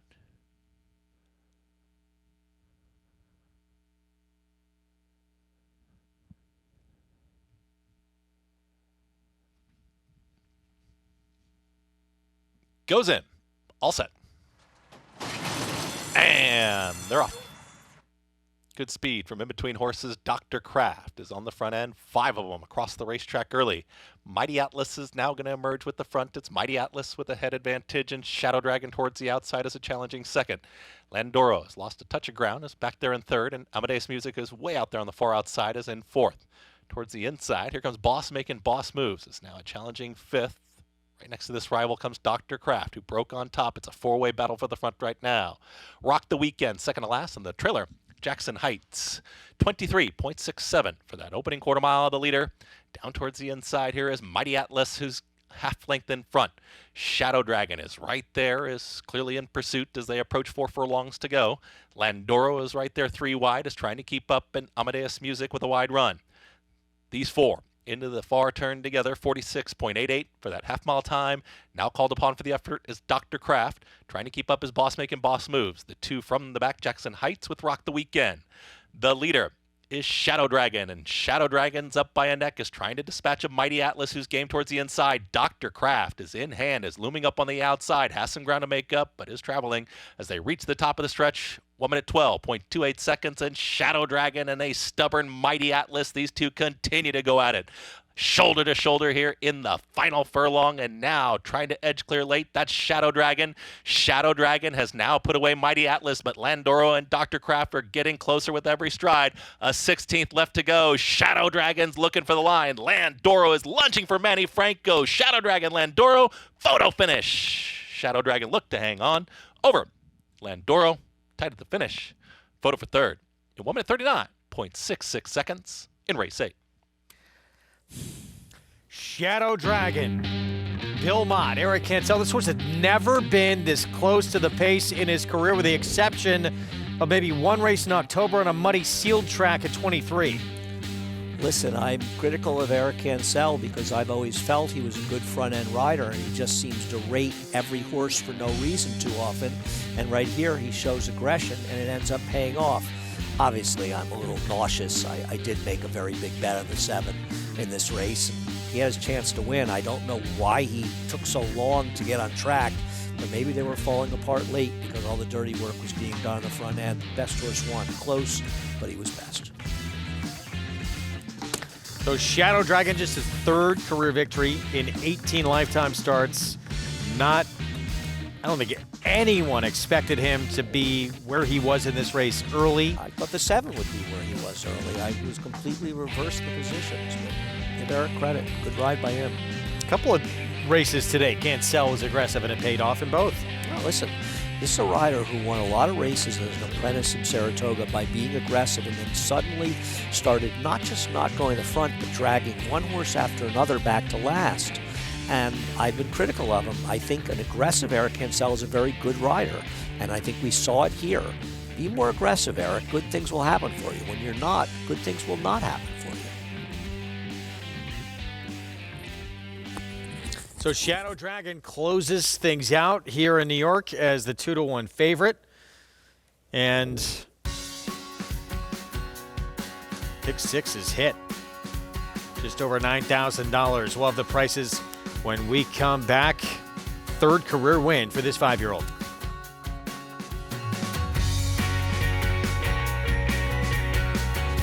Game winner first ran a very, very impressive maiden race at Del Mar. Came back in the Del Mar Futurity. Gaming, a first crop colt, following in his sire's footsteps, winning the Grade 1 Del Mar Futurity. And then just continued that unbelievable 2-year-old year, went on to win the Breeders' Cup Juvenile, and then was crowned 2-year-old champion. A very exciting combination of pedigree and race record. Game winner, continuing the legacy of Candy Ride.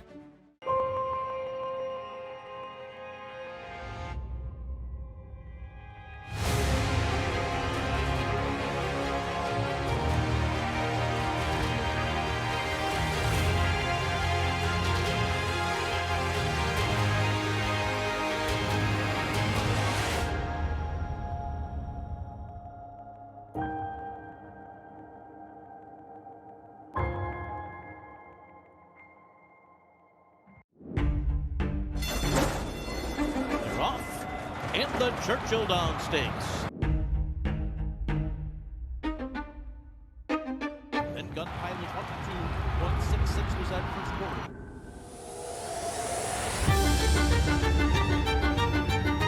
But it's Gun Pilot and Christian Torres are going to win the Churchill Downs. Gun Pilot by 2.5 under the wire. Racetrack Television Network brings you every race, from every track, on every screen, every day. With monthly packages starting as low as $5, RTN gives you great value and access to more live HD streaming and race replays than anyone. Visit RTN.tv today to sign up and watch on almost any device, including Roku and Amazon Fire. RTN has packages that start at $5 per month.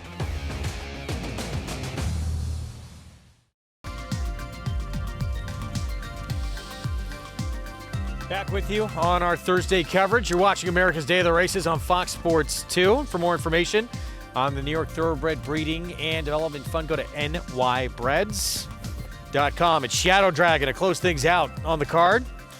Eric Cancel putting this horse more forward than he has just about ever been in his career, save one start back in October of a couple of years ago, and it pays off. I think when he broke his baby, I think it was in his debut, actually. He came from the clouds to win that day, and good ride by Eric, gets it done over Landuro, who just didn't really get going until too late, probably because the race was kind of collapsing at the end. Pick 6 hit $9,237. Let's go down to Sarah. Here with jockey Eric Cancel, winner of the late daily double of today's races here at Aqueduct. And Eric, Shadow Dragon is a horse that he had never shown the kind of speed really in quite some time that he did in that last race. What went into the decision to put him so forwardly placed and be so aggressive with him today? You know what? The blinkers made a change on him last time when he ran. He was a little bit on the muscle last time, and I thought today that with the post position that we had, he might have braked a little bit sharper and wanted to be up there. And everything worked out very well, you know, from the beginning, and I just went on with it. A good tactic and a winning one at that. And you are a rider that sometimes gets a lot of chatter about not being quite as aggressive from the gate. But what we've seen from you over the past really couple of weeks is that you've ridden with a lot of intent. You've been getting a lot of victories. What goes into that mindset of just getting your horses in good position as you have been doing as of late? You know what? To be honest, I've had to push myself to do different type of stuff. You know. I want to keep on doing better and better, and there's some stuff that you need to do just to keep on improving. That's what I'm doing. Horses have been running very well on and off the pace. You know, I just have my mindset on trying to get everything I can out of them, no matter in what position I'm at. But it's been working out very well lately, so hopefully I could just keep it going. Yeah, trying to keep that momentum going, and certainly has been working well for you lately. So congratulations to you, and looking forward to seeing what you can do in the next couple of weeks as you continue with those aggressive rides. Greg? So good for Eric Cancel. Couple of wins on this Thursday card, including, look, victories have been tough to come by for this horse that, as he said, blinkers on last time out. We'll see. Second time blinks may have made the difference, but both races been a little bit more forward, much more forward today. Yeah, no, I respect the aggressive riding. I like to see the aggressive riding, and it paid off today. Take a look at this cross-country pick 5. 3 legs in. Big number to start it at 9-1, beating a short price favorite. Devil's Tower beating an even bigger favorite. And now Shadow Dragon with the victory. So 2 legs remaining. Oh, it's going to be pretty good, though. No, the parlay, you're looking at the parlay right now, it's $400, maybe even a little bit more than $400. So about $450, actually. So maybe close to $500. So it's not going to be a good payout. She was the story of the sport last year. Torpedo Anna, Kentucky Oaks winner. Breeders' Cup Distaff winner, nearly got it done against the boys in the Travers in Fierceness, just missed. Will she be Horse of the Year again? We'll find out just a couple of hours.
Spendthrift Farm, a name synonymous with greatness through much of the 1900s, suddenly found itself in a new millennium and weathering a storm.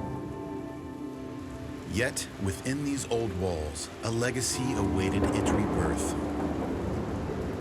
In 2004, a new chapter began. A visionary with a passion for horses and a respect for history saw this farm's potential. As the first rays of morning light touched these hallowed pastures, the stroke of a pen breathed life back into Spendthrift. What followed was nothing short of a revival, a resurrection of tradition and excellence. Malibu Moon, now etched in history, returned home to usher in a new dawn for Spendthrift's once proud stallion operation. Spendthrift was not just back, it was reborn. 2013 marked a watershed moment in the rebuild of Spendthrift as the farm was again home to a Kentucky Derby sire.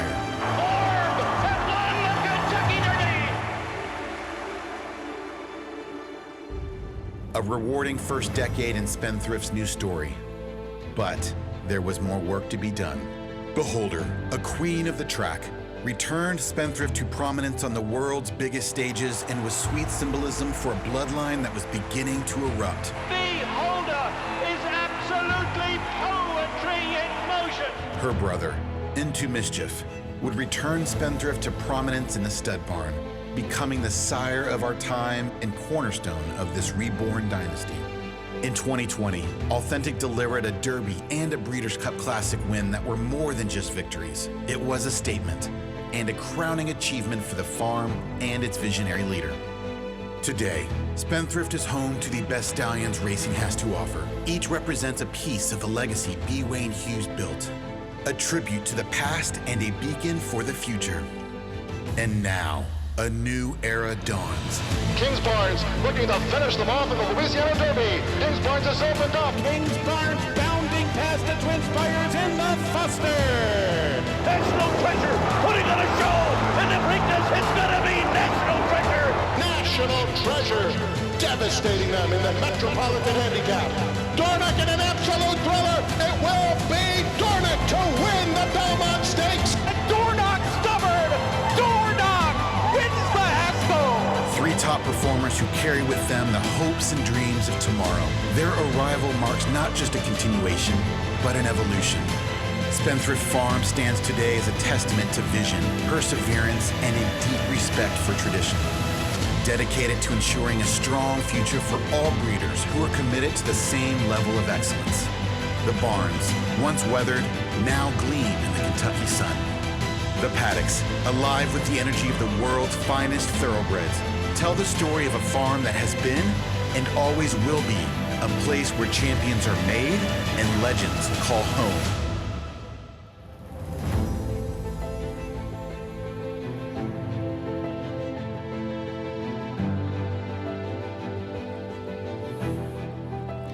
Back with you on our Thursday coverage here on Fox Sports 2. Card in the books here in New York as Shadow Dragon wraps things up. Pick 6 hit. And we still have the feature to come out in Hot Springs at Oaklawn. But very good race coming up at the 8th as well, which we'll talk about in a minute. Tonight, though, just a few hours away from seeing who wins all these championships, including Horse of the Year. Yeah, I mean, you look right there. Citizen Bull's going to win, Immersive's going to win, Sierra Leone's going to win, Torpedo Anna is going to win, and Torpedo Anna is going to be Horse of the Year, and she is the Horse of the Year in so many ways. And I think, if Fierceness had won the Classic, he would have had an argument for it. Obviously, if Sierra Leone had won the Derby, he would have an argument for it. But I think she's a flawed Horse of the Year, but not this year. She's not. She was no question the story of the year in the sport. And, yeah, I think she gained just so much in defeat in that Travers against Fierceness in a race that was, one of the grandest stretch duels we've seen at a race course that's seen some incredible moments over the years lived up to the billing. I agree. We're so often there's great billing for races, and you come away a little disappointed at the end.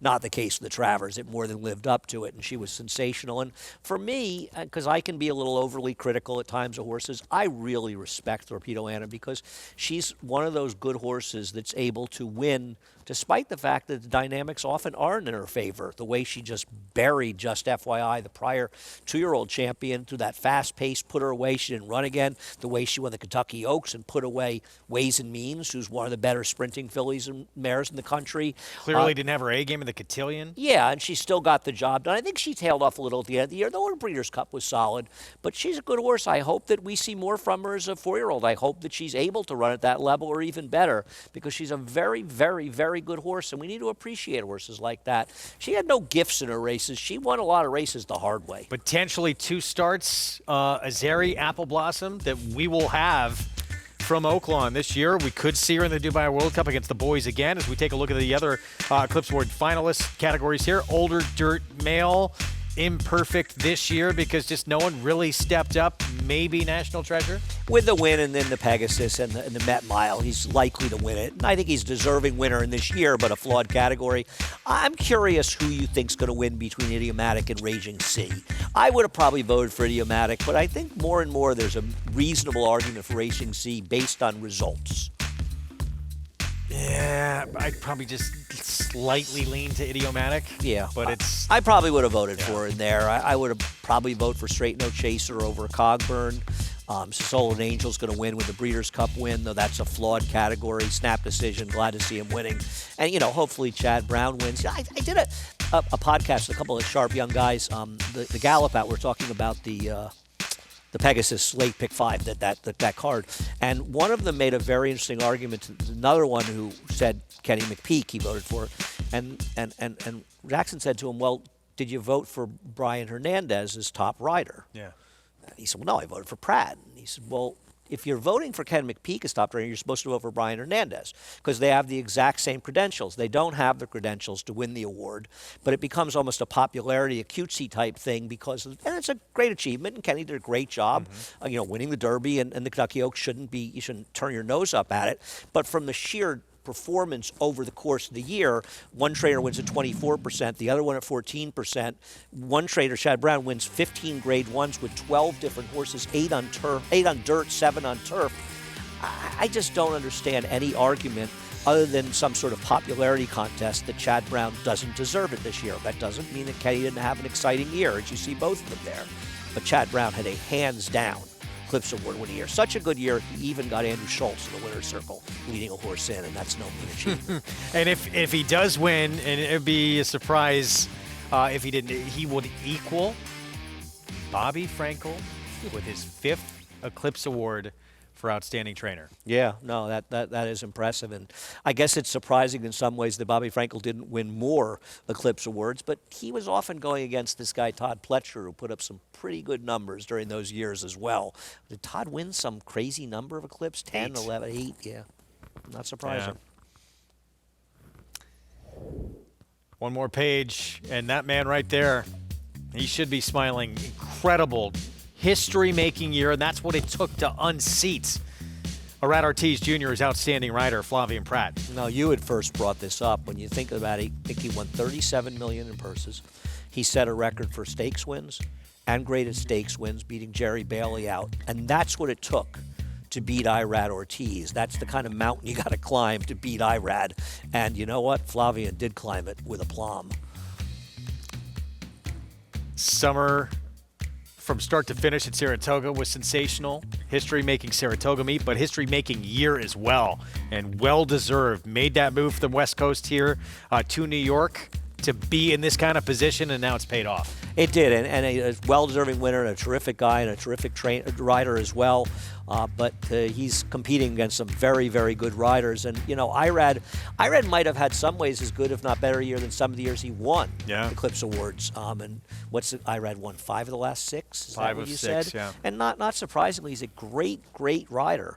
But Flavien Prat's a great rider as well, and he had an incredible year. And, in a way, too, it's great because it's going to push Irad, who we know has that motor probably better than anyone in the game, to go even further, right? I think these two guys are good for each other. I agree, and I don't think in any way there's any animosity whatsoever. I don't see that there would be. They're both really good guys. And the other thing about Irad is, you know, I think understandably he's gotten criticism on over-aggressive riding in the past. Now, to be fair, that over-aggressive riding style has paid off a great deal for him, and it's good for the trainers and the owners that he rides for. But I think if you watch Irad's riding over the last year to 2 years, he's really changed. You're not seeing him being going over the line. He's riding aggressively, but he's not putting others in the same kind of positions he put in the past. I think Irad is really, really, not just as he improves as a rider, but I think he's cleaned up his act a little bit. It's good to see. And he's a great rider, and he'll have Eclipse in his future, but not good enough this year. Still pretty damn good. Yes, he is. Yeah, 5 of the last 6 have been his, but that streak coming to an end tonight as Flavien Prat will collect his first, and good for him in a historic year. We're going to take a timeout. We'll be back. Feature, again, still to come at Oaklawn. Race 8, though, is next. Lonnie Byerley with that Smarty Jones winner. He's got a big contender coming up.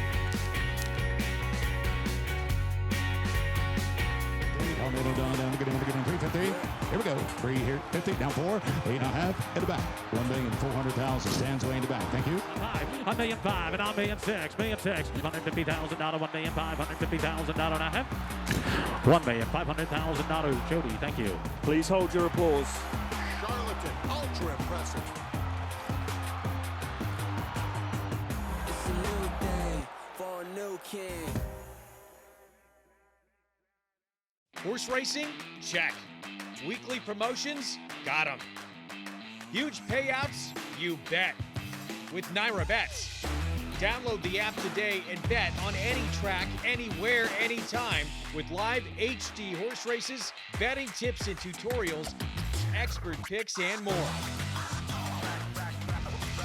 You bet with NYRA Bets. Join now for a new member bonus at NYRABets.com.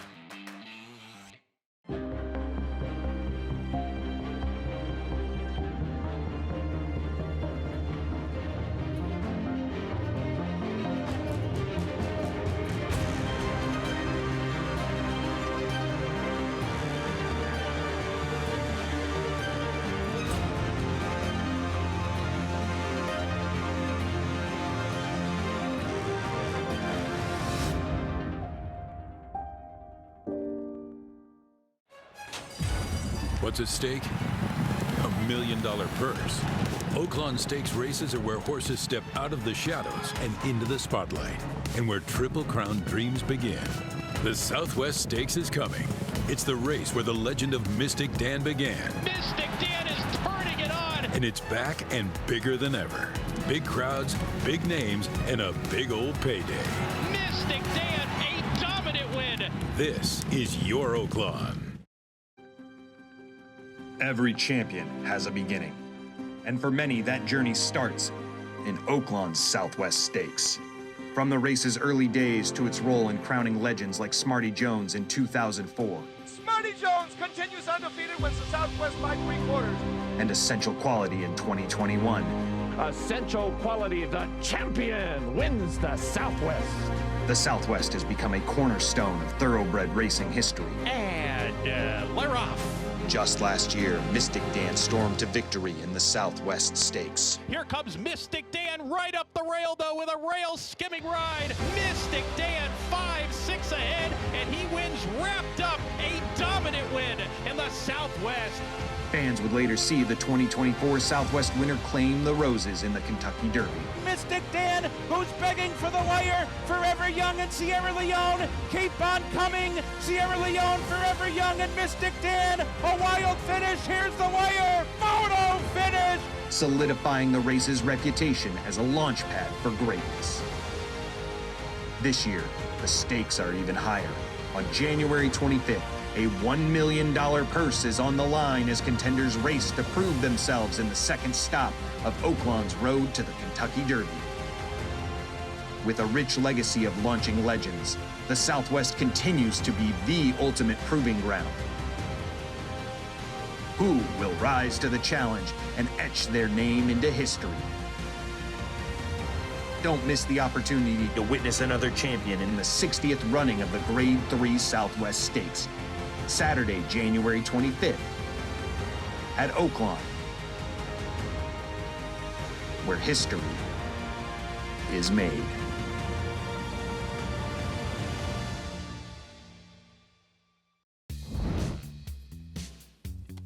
So many great moments still to come ahead at this meet here in Hot Springs. Greg Wolf joining us from outside in the cold, Sarah Albadwi. Good to have you up here. Andy Serling, as we get set for this 8th and our feature to come in the 9th here in Hot Springs. It's much warmer in here than it is outside. No shocking reports on that part, but excited to look at these last couple of races at Oaklawn because these are competitive fields that we're taking a look at for these final few. And Andy, well, we'll get to it, but Lonnie Byerley, all of a sudden, starting to become a big name here in Hot Springs. Yeah, well, he's got a big horse in the Triple Crown Trail. You want to get a little attention? Get a horse in the Triple Crown Trail. That'll get you there. Yeah, ABR, and he's got it with Cole Battle.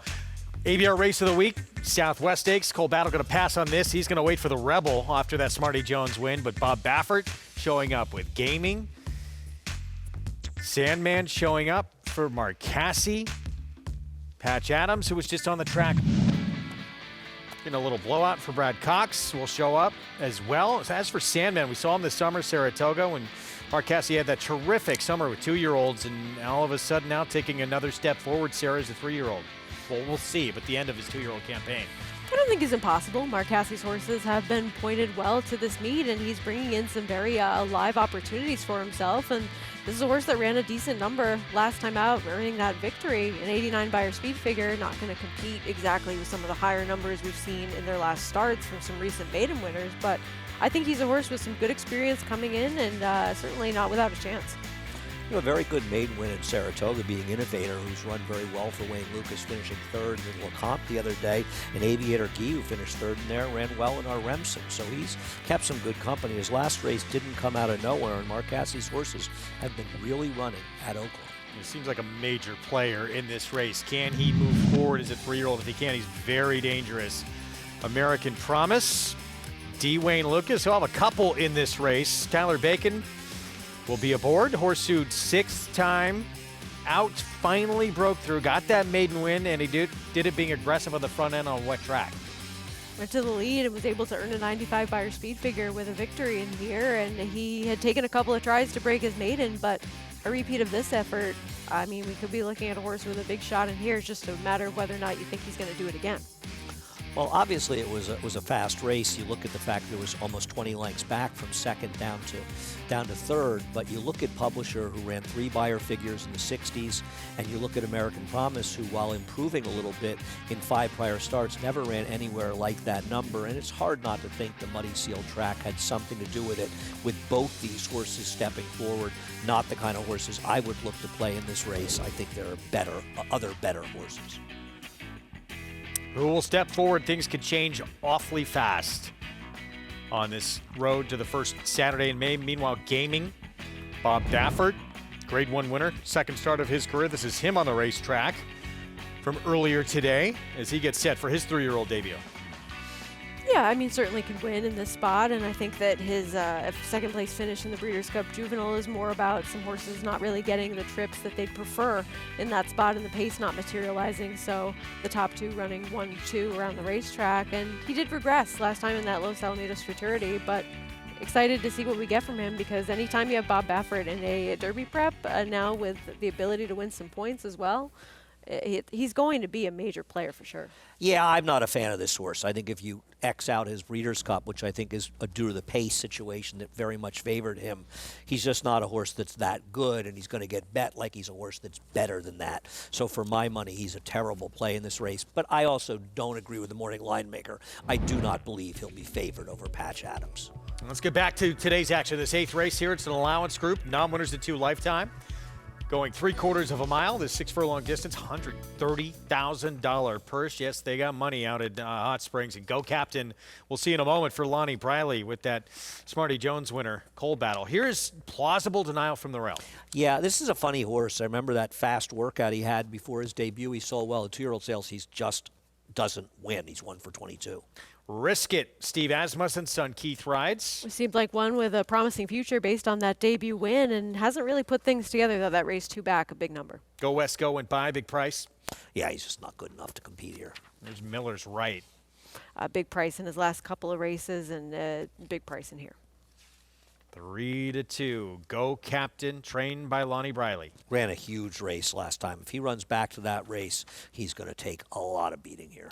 Or Mine, has some forward speed. That's about it. I agree with that assessment completely. Could be forward. I don't think he's a factor later. Chris Hartman barn with a Eclipse. I think he's the right upsetter, cutting back a little distance. Gelded second out for Chris Hartman. He's my choice to upset the favorite. Ron Marquette barn went by with Miracle Worker. The barn is doing well to start off the Oaklawn meet. I just think this one might need to get back to some prior races or get a little faster. Rowdy Riot, Randy Morse outside. He just didn't run nearly as well as Go Captain did last time, but he's got other races that are okay, and he's not without a chance. Approaching the 5-minute mark to post for this 8th at Oaklawn. Then it's that feature, the Byerley Turk overnight. We're going to have a preview coming up of action this weekend here at the Big A. St. Benedict's Prep will line up in the Inner Borough. Stay with us. More coming up on our Thursday coverage on FS2.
Back with you on our Fox Sports 2 coverage of America's Day of the Races. It's brought to you part where you can play it all. Go to NYRABets.com and bet any track, anywhere, anytime. Coming up this Saturday, teased it going to break the Inner Borough. Fillies and Mares, 4-up, going 7/8 of a mile. We'll talk St. Benedict's Prep in a moment, but socially selective on the outside. 7-5, morning line favorite for the man who just won the nightcap here today, Bill Mott. she's way the horse to beat coming into this spot, and she did have that breakout by her speed figure last time in the Sugar Swirl of a 95, finishing second to Mystic Lake, who has plenty of ability herself. And the third place finisher of this race ended up winning earlier today at Tampa by 7 1/4 lengths in a spot that was less tough than the one that she was facing in here, but she makes a lot of sense, and I'm not really trying to beat this horse on paper, who is a tactical type as well. She's a little hard for me to read in this race, and obviously it depends on whether or not Linda Rice runs St. Benedict's Prep back after losing last week at Laurel, in which case she'll be tough to beat, but she doesn't have the figures that really are necessarily make her an overlay except for her last race, so she's selected, so I'm not exactly sure who she is. And frankly, before her last race, this horse, St. Benedict's Prep, had better races, but I'm just a little worried about her. Is she going to come back? She did not run well in defeat in the What Is Summer. Is Linda going to run her back in a week? And can we really expect her to bounce back with a much better effort? Because her last effort was very disappointing. It was, and she was a heavy favorite in there, and she was a heavy favorite when she delivered in this last race here at Aqueduct 2 back, but she's had an aggressive campaign over the last couple of weeks, and she didn't handle it as well last time in a race where she should have run much better and much faster. The aggressively quick return, which Linda Rice does quite a bit. But yeah, we'll see if she runs or not. But that last start sort of fell off a cliff a bit. I agree, and I wonder if we'll see Linda run her back. Maybe if she does, it's a good sign. I think Scalable is the interesting alternative in here because she is running fast enough to be competitive unless you're confident that the horse on the outside is going to run back to her big figure last time, and I'm not. Todd Pletcher has terrible numbers cutting horses back from routes to sprints, and that bothers me, but I like turnbacks, and I think she's very interesting cutting back in distance in here. Now, this race coming up, race 8 here at Oaklawn, he's horse racing's newest sensation, Lonnie Byerley. He's got a contender on the road to the Triple Crown and Cole Battle. Smarty Jones winner that we're going to see come back in the Rebel. Now he's got Go Captain, the even money favorite here in the 5th, who debuted on dirt, didn't run all that well, tried him on turf next couple of starts, got him back to dirt in December in a huge performance in defeat. He's the lightly raced type that's coming in off of a big effort when we're going to see Wendelson in the next race in the stakes. So it seems as though he's been keeping good company over the last couple of starts, even when he was on the turf. And I mean, to be able to translate that turf form and improve coming back to the dirt off of a layoff, just a matter of whether or not you think he's going to repeat that last effort. Yeah, it's hard, Greg, it's hard to call him a one-number horse, right? Because he only has 2 dirt races. So maybe he really is a good dirt horse, and while he ran well in the turf, maybe his first race was an aberrant effort where he's just a much better horse than that. That was at the close of the year last year. I don't know what to say. I don't want to take even money on him. If he runs his last race, even money's a fair price. But I'm just not sure that I want to take him. And while I'm a little surprised by the rider choice on Eglise, I think this horse has plenty of races that are good enough to make him competitive here. And I want to, he came out of a hard race last time out. And I think he's an interesting alternative if you're looking for somebody else in here. So I bet a few bucks in Eglise. I think the excuse is just built in for that last effort because the pace was wicked fast, and he was showing that he had more ability prior to that when he could be forwardly placed, and the paces were at least reasonable for the level, so I don't want to hold that last race against him too much. Yeah, I wish that it was a race where the pace completely fell apart, and it didn't really. But Hall of Fame was a horse who had been, sort of an exciting horse potentially last year, never lived up to it. But maybe he's okay. I'll take him turning back as a slight upsetter, as a new gelding for Chris Hartman. It's Go Captain, the 5, the favorite, and he should be in front. He is very quick early. Let's go to Matt Dinnerman for the 8th. Is it Miller's Right? Last one to load in, Rowdy Riot.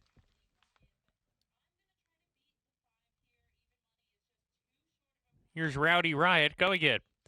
We're ready to go.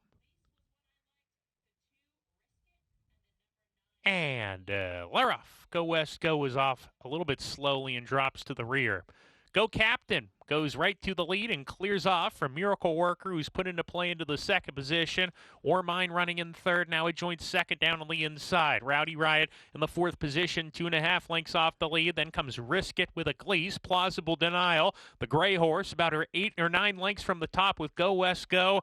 And Miller's Right is at the back as they go into the 4-turn run, where the leader is Go Captain. And even money leads by 2 around the 4-turn run.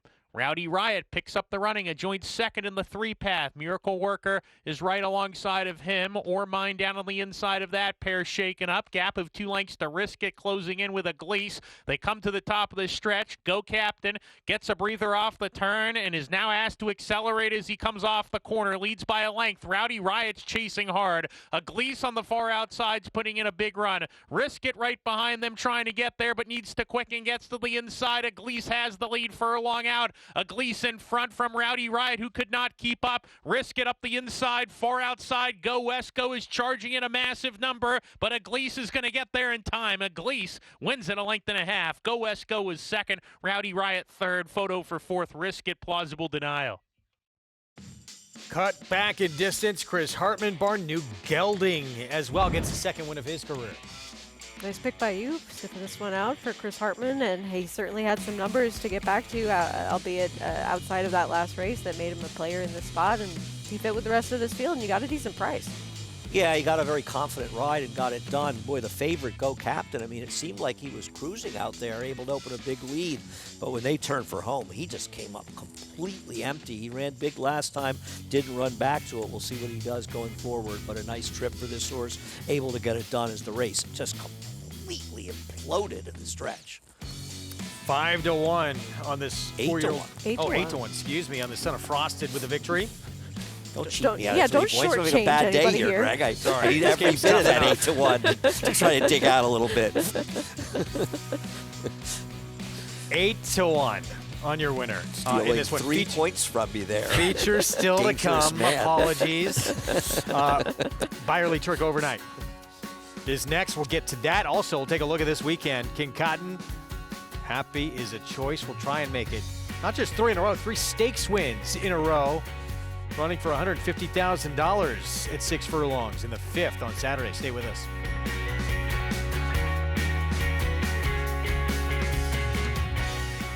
This proven son of Giants Causeway has sired 7 millionaires. With over 10% stakes performers, his recent top runners include Tarabi, placed in the Grade 1 Spinaway and Breeders' Cup Juvenile Fillies, Grade 2 winner Plum Ali, plus these standout performers.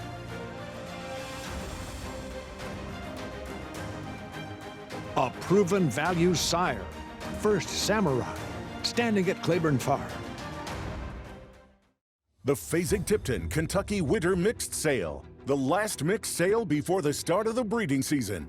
Featuring racing broodmare prospects, yearlings, and mares in foal to their sport's top sires.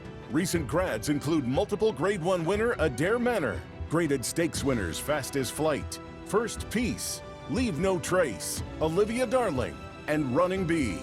Kentucky Winter Mixed, February 3rd at Fasig-Tipton in Lexington, Kentucky. Where will you be? Introducing a stallion, as top class as they come. In 22 career starts, he won or placed in 12 graded stakes, competing in 15 Grade 1s, earning over $1.7 million. His undisputed speed is evidenced by 7 100-plus Beyer speed figures, a 3-time Grade 1 winner, Raging Bull.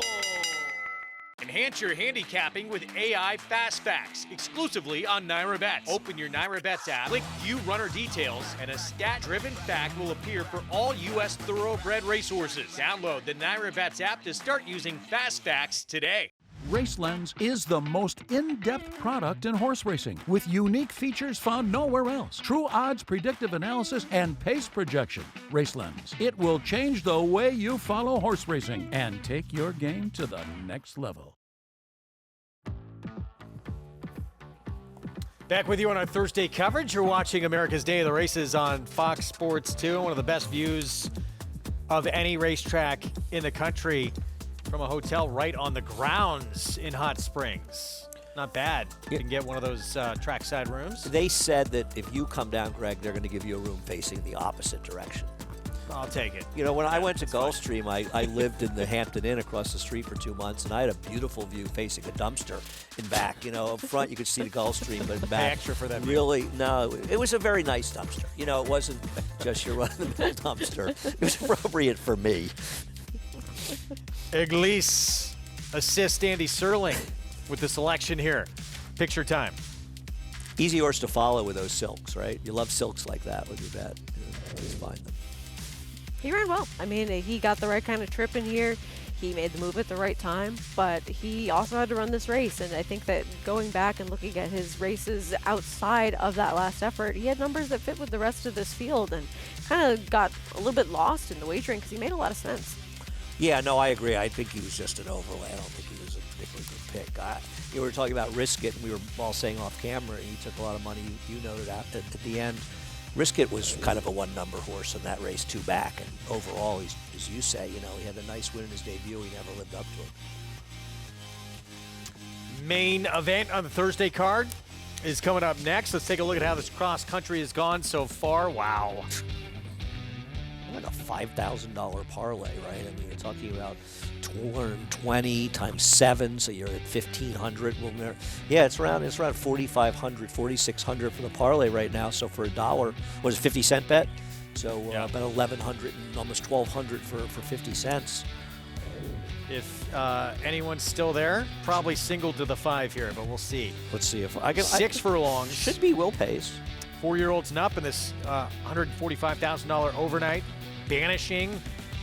Wow, has he been good for David Jacobson, Sarah? He has. He's been taking us progressive, improving steps forward over his last couple of starts for the barn, and that last win, if he runs it again, it's going to be awfully tough, but I think this is a tougher field as well, though he has been facing some good company. We saw... Where did that race come from last time? Well, that's the question. Well, it says right there, he's in post 2. David Jacobs, I had to do it. David Jacobs is the one reason this pick 5 is blown up, right? Yes, he had an overwhelming favorite who looked like he was a massive standout against the field. Didn't get out of the gate good. Still got the lead, but got beat coming down the stretch. We'll see what happens here, though. He's got another big favorite in Banishing. Let's look ahead quickly to the weekend and some of these other stakes races on the Southwest card. It is loaded Saturday afternoon. Little jealous of Maggie and Mig that they get to have all the fun. You're not jealous of the feet, though? He will be there as well. That was good. Coverage on FS1, 12:30 to 1:30. And then it was round 2, but the screen went away too fast. King Cotton, 6 furlong sprints. Tejano Twist. We've gotten to know this name really well over the past few years for Chris Hartman. Gulfport, Edge to Edge. Wow, monster price, but a horse has been very good also. And then Happy is a choice. We talked about going to break. He'll try and win his 3rd in a row coming up. It's not that much speed in this race, right? And Edge to Edge feels like the speed, but he may not be good enough. Happy's a Choice has been very good for John Ortiz. I feel like John Ortiz is a trainer we're hearing his name more and more often. I think he's a very good trainer who's come to Saratoga the last couple summers with very live runners. And especially with the 2-year-olds that he's had, but this horse has been good for him for quite some time here and is in great form right now, is looking for a 3rd consecutive win. I thought this was a good ride as well because he did kind of have to just wait a moment to get that room towards the inside to rally in there and defeat Gulfport, who is another one of those horses. Seemed like a very good 2-year-old for Steve Asmussen and maybe never lived up to the hype, but he's a good horse overall. Yeah, no, I think he's dangerous. I'm not going to be here. I haven't spent much time looking at the race, but we'll see what happens. 5th season, meanwhile, veteran 4-year-olds and up, 2-turn mile in the 7th race on the card, $150,000 purse in this one. And we'll correct that spelling on the 3. That is some morning line. You've got a 5-2, a 3-1, 2 7-2s, and 2 9-2s. I'm guessing they feel like it's a fairly evenly matched field. No, it's a where would you winner. get that? It's a Gotham winner in there. That was a great pick by you. Talked about this horse. When you go out and greatest hits, a long it'll time be up ago. there. Last week, seized the night. Late Willis Horton, of course, his son taking over the operation. Stakes winner, the tinsel on this Muddy Seal track. This is a pace that totally fell apart. I mean, you just saw a horse go out and absolutely wing it on the front end and really not have anything left for the stretch. And things set up very well for this horse, who was a decent price that day. And it seems as though the word is out now on this one coming in here. He's not going to be the same price that he was last time. It's also not Julian Leperoux will ride. That morning line's inaccurate. It's completely inaccurate. We've learned that over the past few years. Yeah. No, it's not the right morning line. Okay. So not only do you disagree with it, but Race it's actually the Cane's wrong 10 to numbers. 1. I'm just looking through it. Oh, okay. Okay, just pointing it out. No, I mean it's wrong and it's also wrong. It's wrong. It's wrong by us. I don't know if it's going to be wrong by them, but I know it's wrong by us. And back to that third member of the crew who's going to be out there as well. Stay away from the seafood, please. Lafitte? Yes. Well, I'm actually hoping he has a lot of seafood. I'm kind of rooting for a lot of seafood. You know, you won't be here. My He is the only person in racing who comes to Hot Springs for the seafood. Right, right. My sympathy for him for getting food poisoning when he told me he ate seafood really, kind of dissipated my sympathy for him. Yeah. Not that I ever didn't find it a little funny anyway. He earned it. We're going to take a break. We'll be back. Looking forward to that coverage. Tremendous card on Saturday coming up from Hot Springs. And speaking of Julien Leparoux, who will ride Seize the Night. Yes, bringing his experience to Oaklawn, winner for the first time, full-time last year, and it has paid dividends for this veteran rider. His story when we come back.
French jockey Julien Leparoux has had an esteemed career since moving to the U.S. nearly 20 years ago and kicking things off as a champion apprentice jockey. He followed that up by winning the Eclipse Award for Outstanding Jockey in 2009.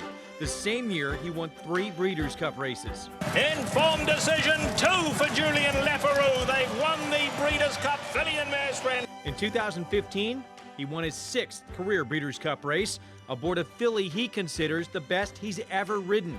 2-time champion and Hall of Famer, Tepin. Look at Tepin! Tepin!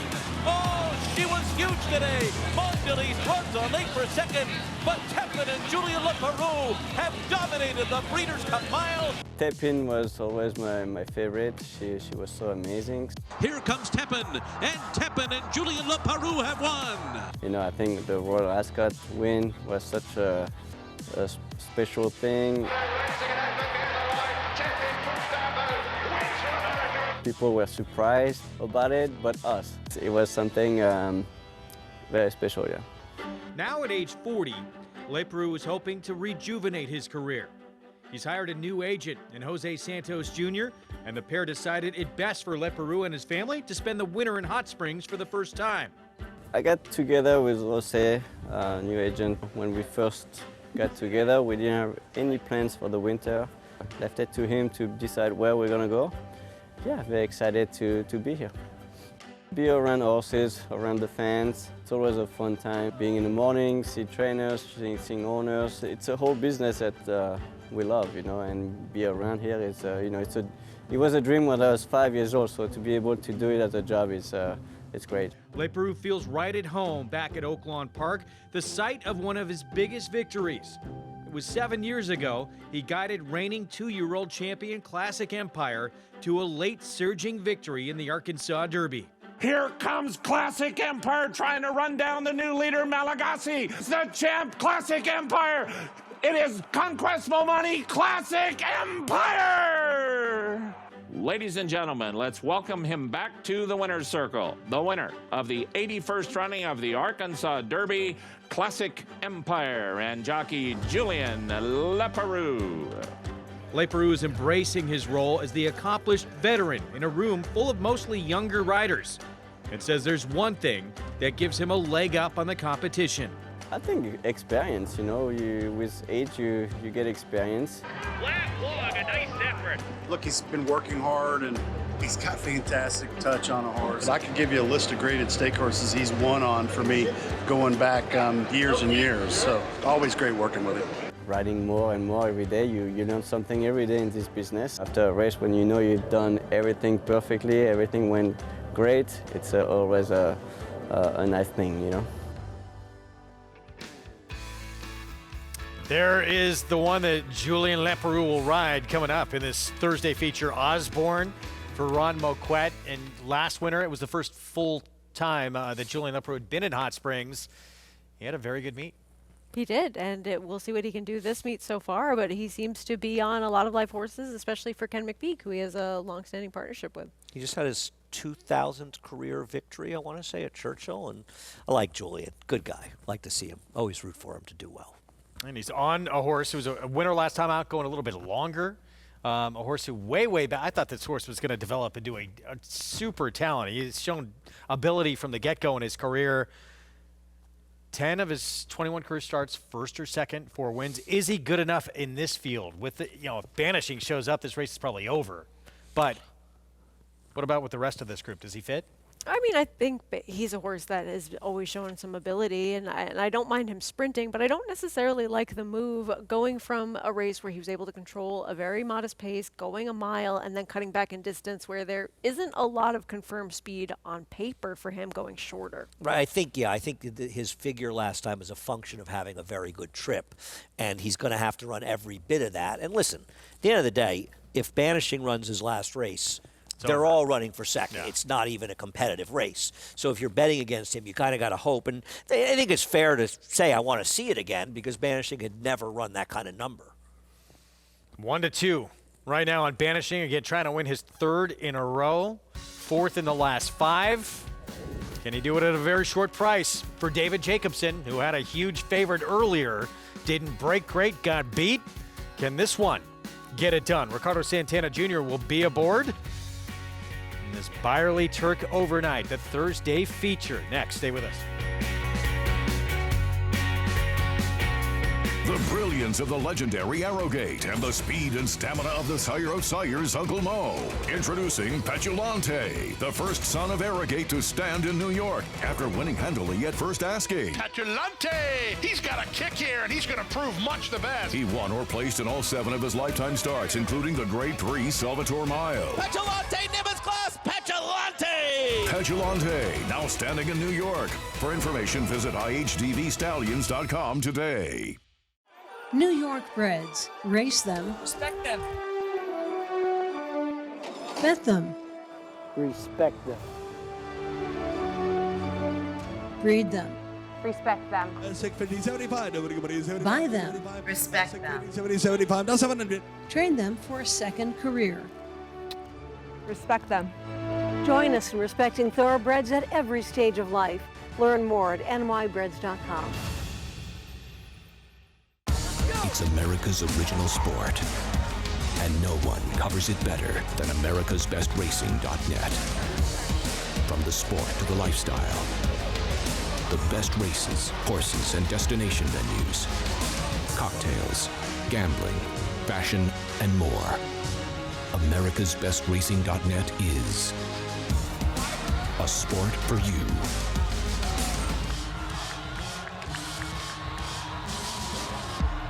Racetrack Television Network brings you every race, from every track, on every screen, every day. With monthly packages starting as low as $5, RTN gives you great value and access to more live HD streaming and race replays than anyone. Visit RTN.tv today to sign up and watch on almost any device, including Roku and Amazon Fire. RTN has packages that start at $5 per month.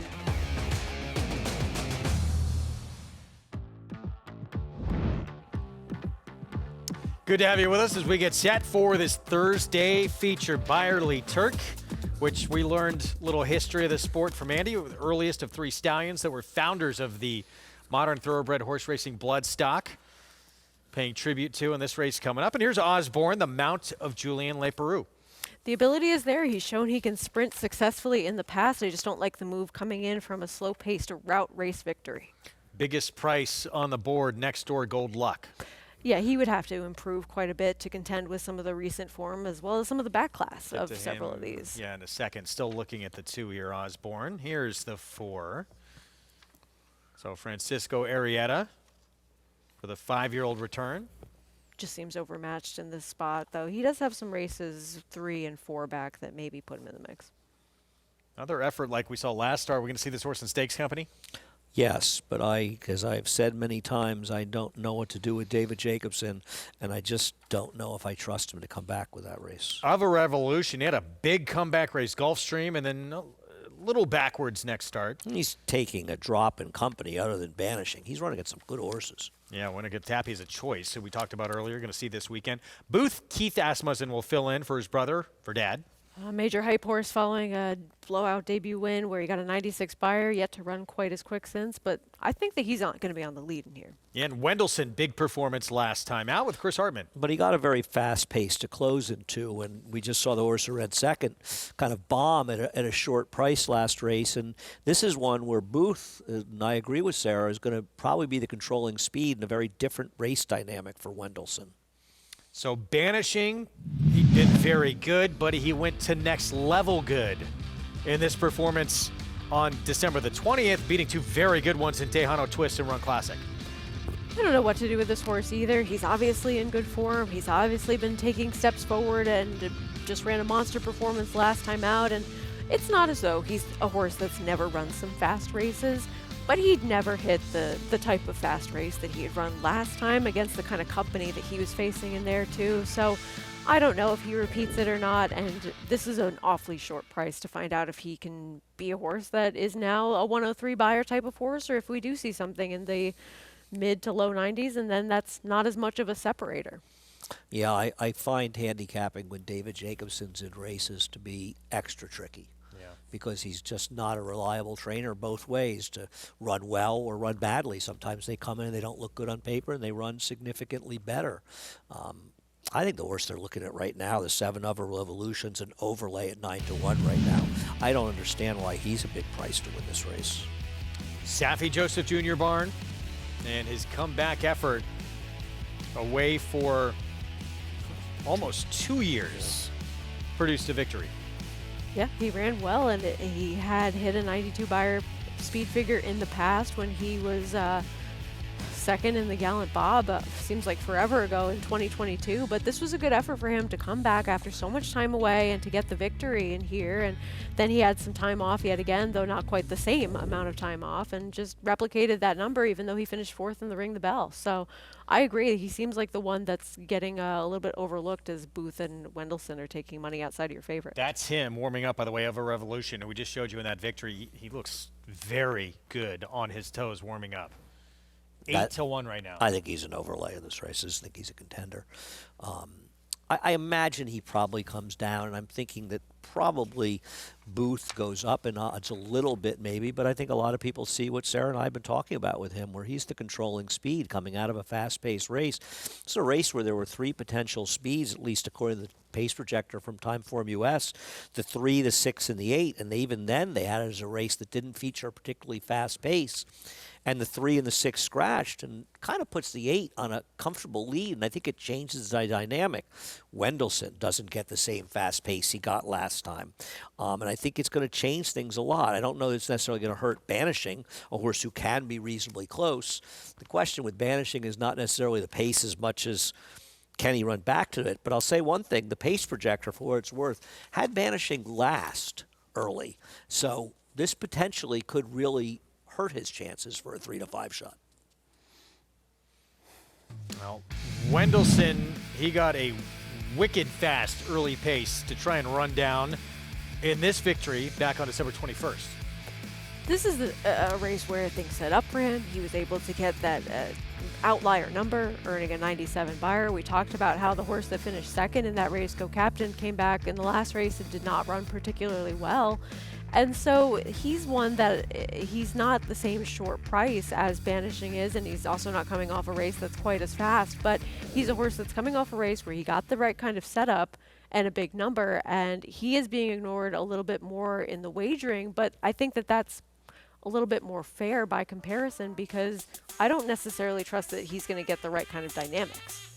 No, I think it'll be interesting to see how this race is run.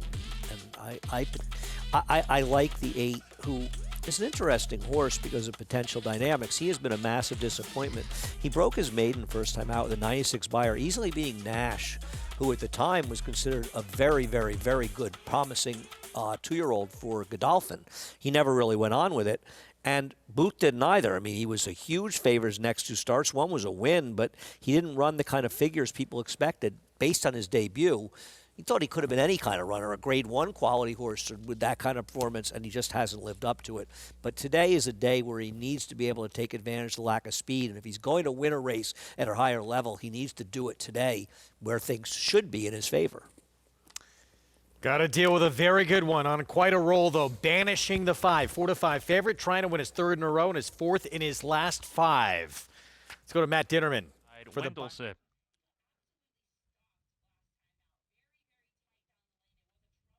Booth's in. Here's Wendelson to the outside post. We're ready to go. And we're off in the Byerley Turk Stakes. Booth gets the first call of the race. Banishing put into play. Shown rain to get up there. These two match their motors down the backstretch. Wendelson runs in the 3rd position. Of a Revolution finds himself in the 2 path, and Osborne's inside of him. 2 off the pace. Gap of another 2 to Gold Luck, who's the trailer. Pretty compact group of a half dozen. Hits the half-mile pole, and there is a good battle on the front end. Booth finds himself between horses. Banishing, the favorite, holds the inside spot, and a deep Wendelson gets a breather. Around the far turn, he's moving nicely. Wendelson catching the eye nicely. Wendelson as they round the far turn, and he's coming looking for the lead now. Banishing sticking to him. Booth between them, now dropping back, and Banishing just let it out a notch as he opened up a length on Wendelson. Booth has retreated to 3rd while under pressure. Then Osborne, who cuts the corner. The others are well out of it. They're down the stretch. Banishing in front. Wendelson a little bit green right behind this leader. Banishing, who kicks away. Banishing with a nice kick. Opened up 3 about with a 16th to go. Now it's 5, and Banishing, here is America's newest stakes winner. It's Banishing all the way, and Banishing in a big effort. Wendelson 2nd with Osborne, those 2 in the photo. Booth was 4th, then Gold Luck in Of a Revolution. Banishing dominant here at 4-5, and maybe great at stakes. Could be next for him. I mean, things just really fell into his hands because nobody wanted to be aggressive early in this race, and he was able to be forward and have enough to just continue on. And I don't think ultimately, seeing the results, Booth was winning this race anyway, but to not go with a horse that could have established the lead in here and then end up in between horses, one of them who closed from so far off the pace last time, just not a winning move to me. Banishing was winning this race. If he did a cartwheel coming out of the gate, he was going to win this race. He was clearly much the best horse in this race. It was a very bad ride by Keith Asmussen on Booth, when you're the lone speed, you go to the lead and you let him play come and catch me. He wasn't winning anyway. It didn't make any difference, but you'd like to think it's a learning experience, and if Keith expects to win at a higher level, you can't rate the lone speed in races and expect to be successful. It's Banishing, absolutely dominant in this Thursday feature. 3 wins in a row for trainer David Jacobson. We'll be back.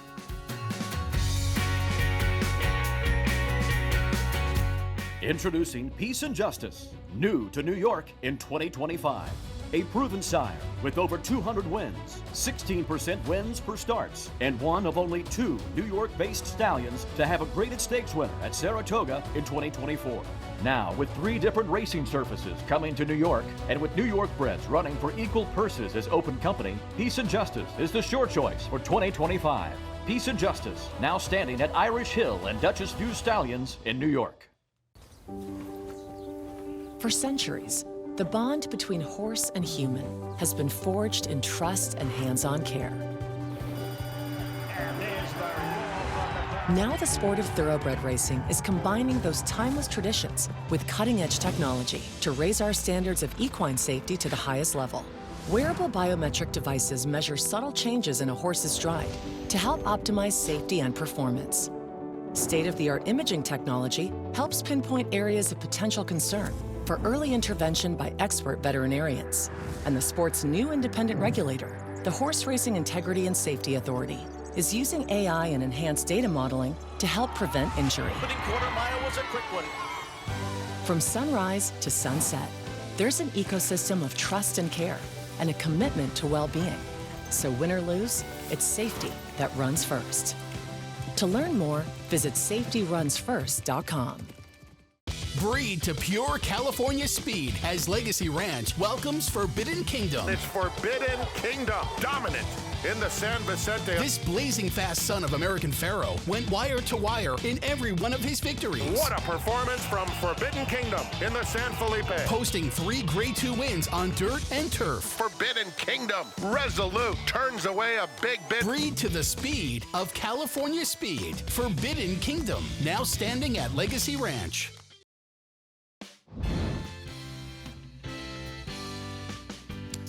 Back to our feature at Oaklawn. Dead heat for second in the race between the 2 Osborne and the 9 Wendelson. But no doubt about your winner. A long way back to those 2 who dead heated. It was Banishing in a dominant performance to win his 3rd in a row for the win.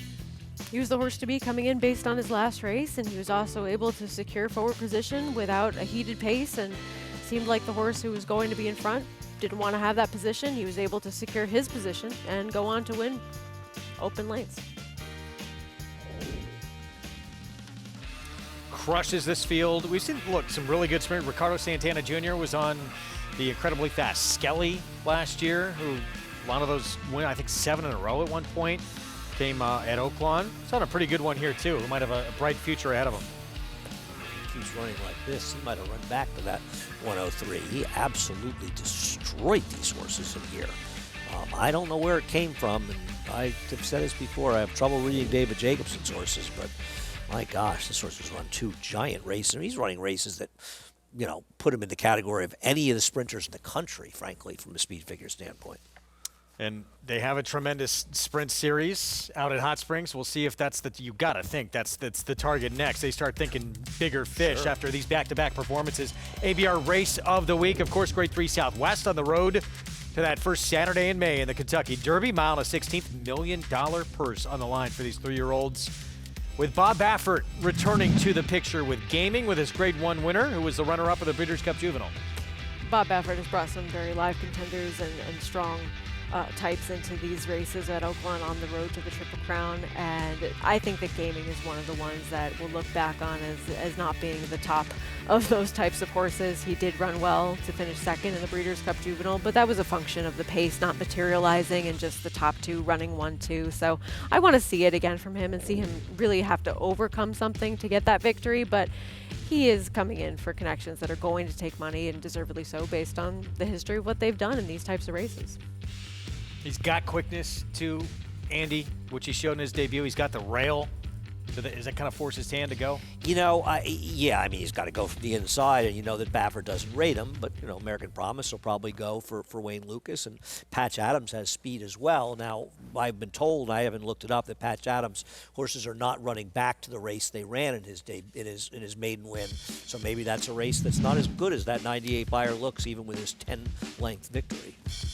Here's this impressive maiden score. Was it 7/8 of a mile at Churchill Downs? He was 1-2. He was supposed to do something pretty special based on that wagering in this spot, and he did in terms of what figure that race got at face value. But it is always interesting to see how the horses are running back afterwards, and if they are taking a step backwards, it can tell you a little bit more about what we might see from him on Saturday. So it's fair to question whether or not he's going to run back to that race or how much he's going to regress. Yeah. Meanwhile, Mark Casse. A lot of very good 2-year-olds he unveiled this summer at Saratoga. This is one of them. Now turning 3, expensive $1.2 million son of Tappet, who will get another try in stakes company and is already graded stakes placed. I like this horse a bit coming in. I think he has the right running style for a race that should at least have a couple that want to be forward in here. It seems like he's improving at the right types of times, and his numbers are not that far out of it to make him a major contender.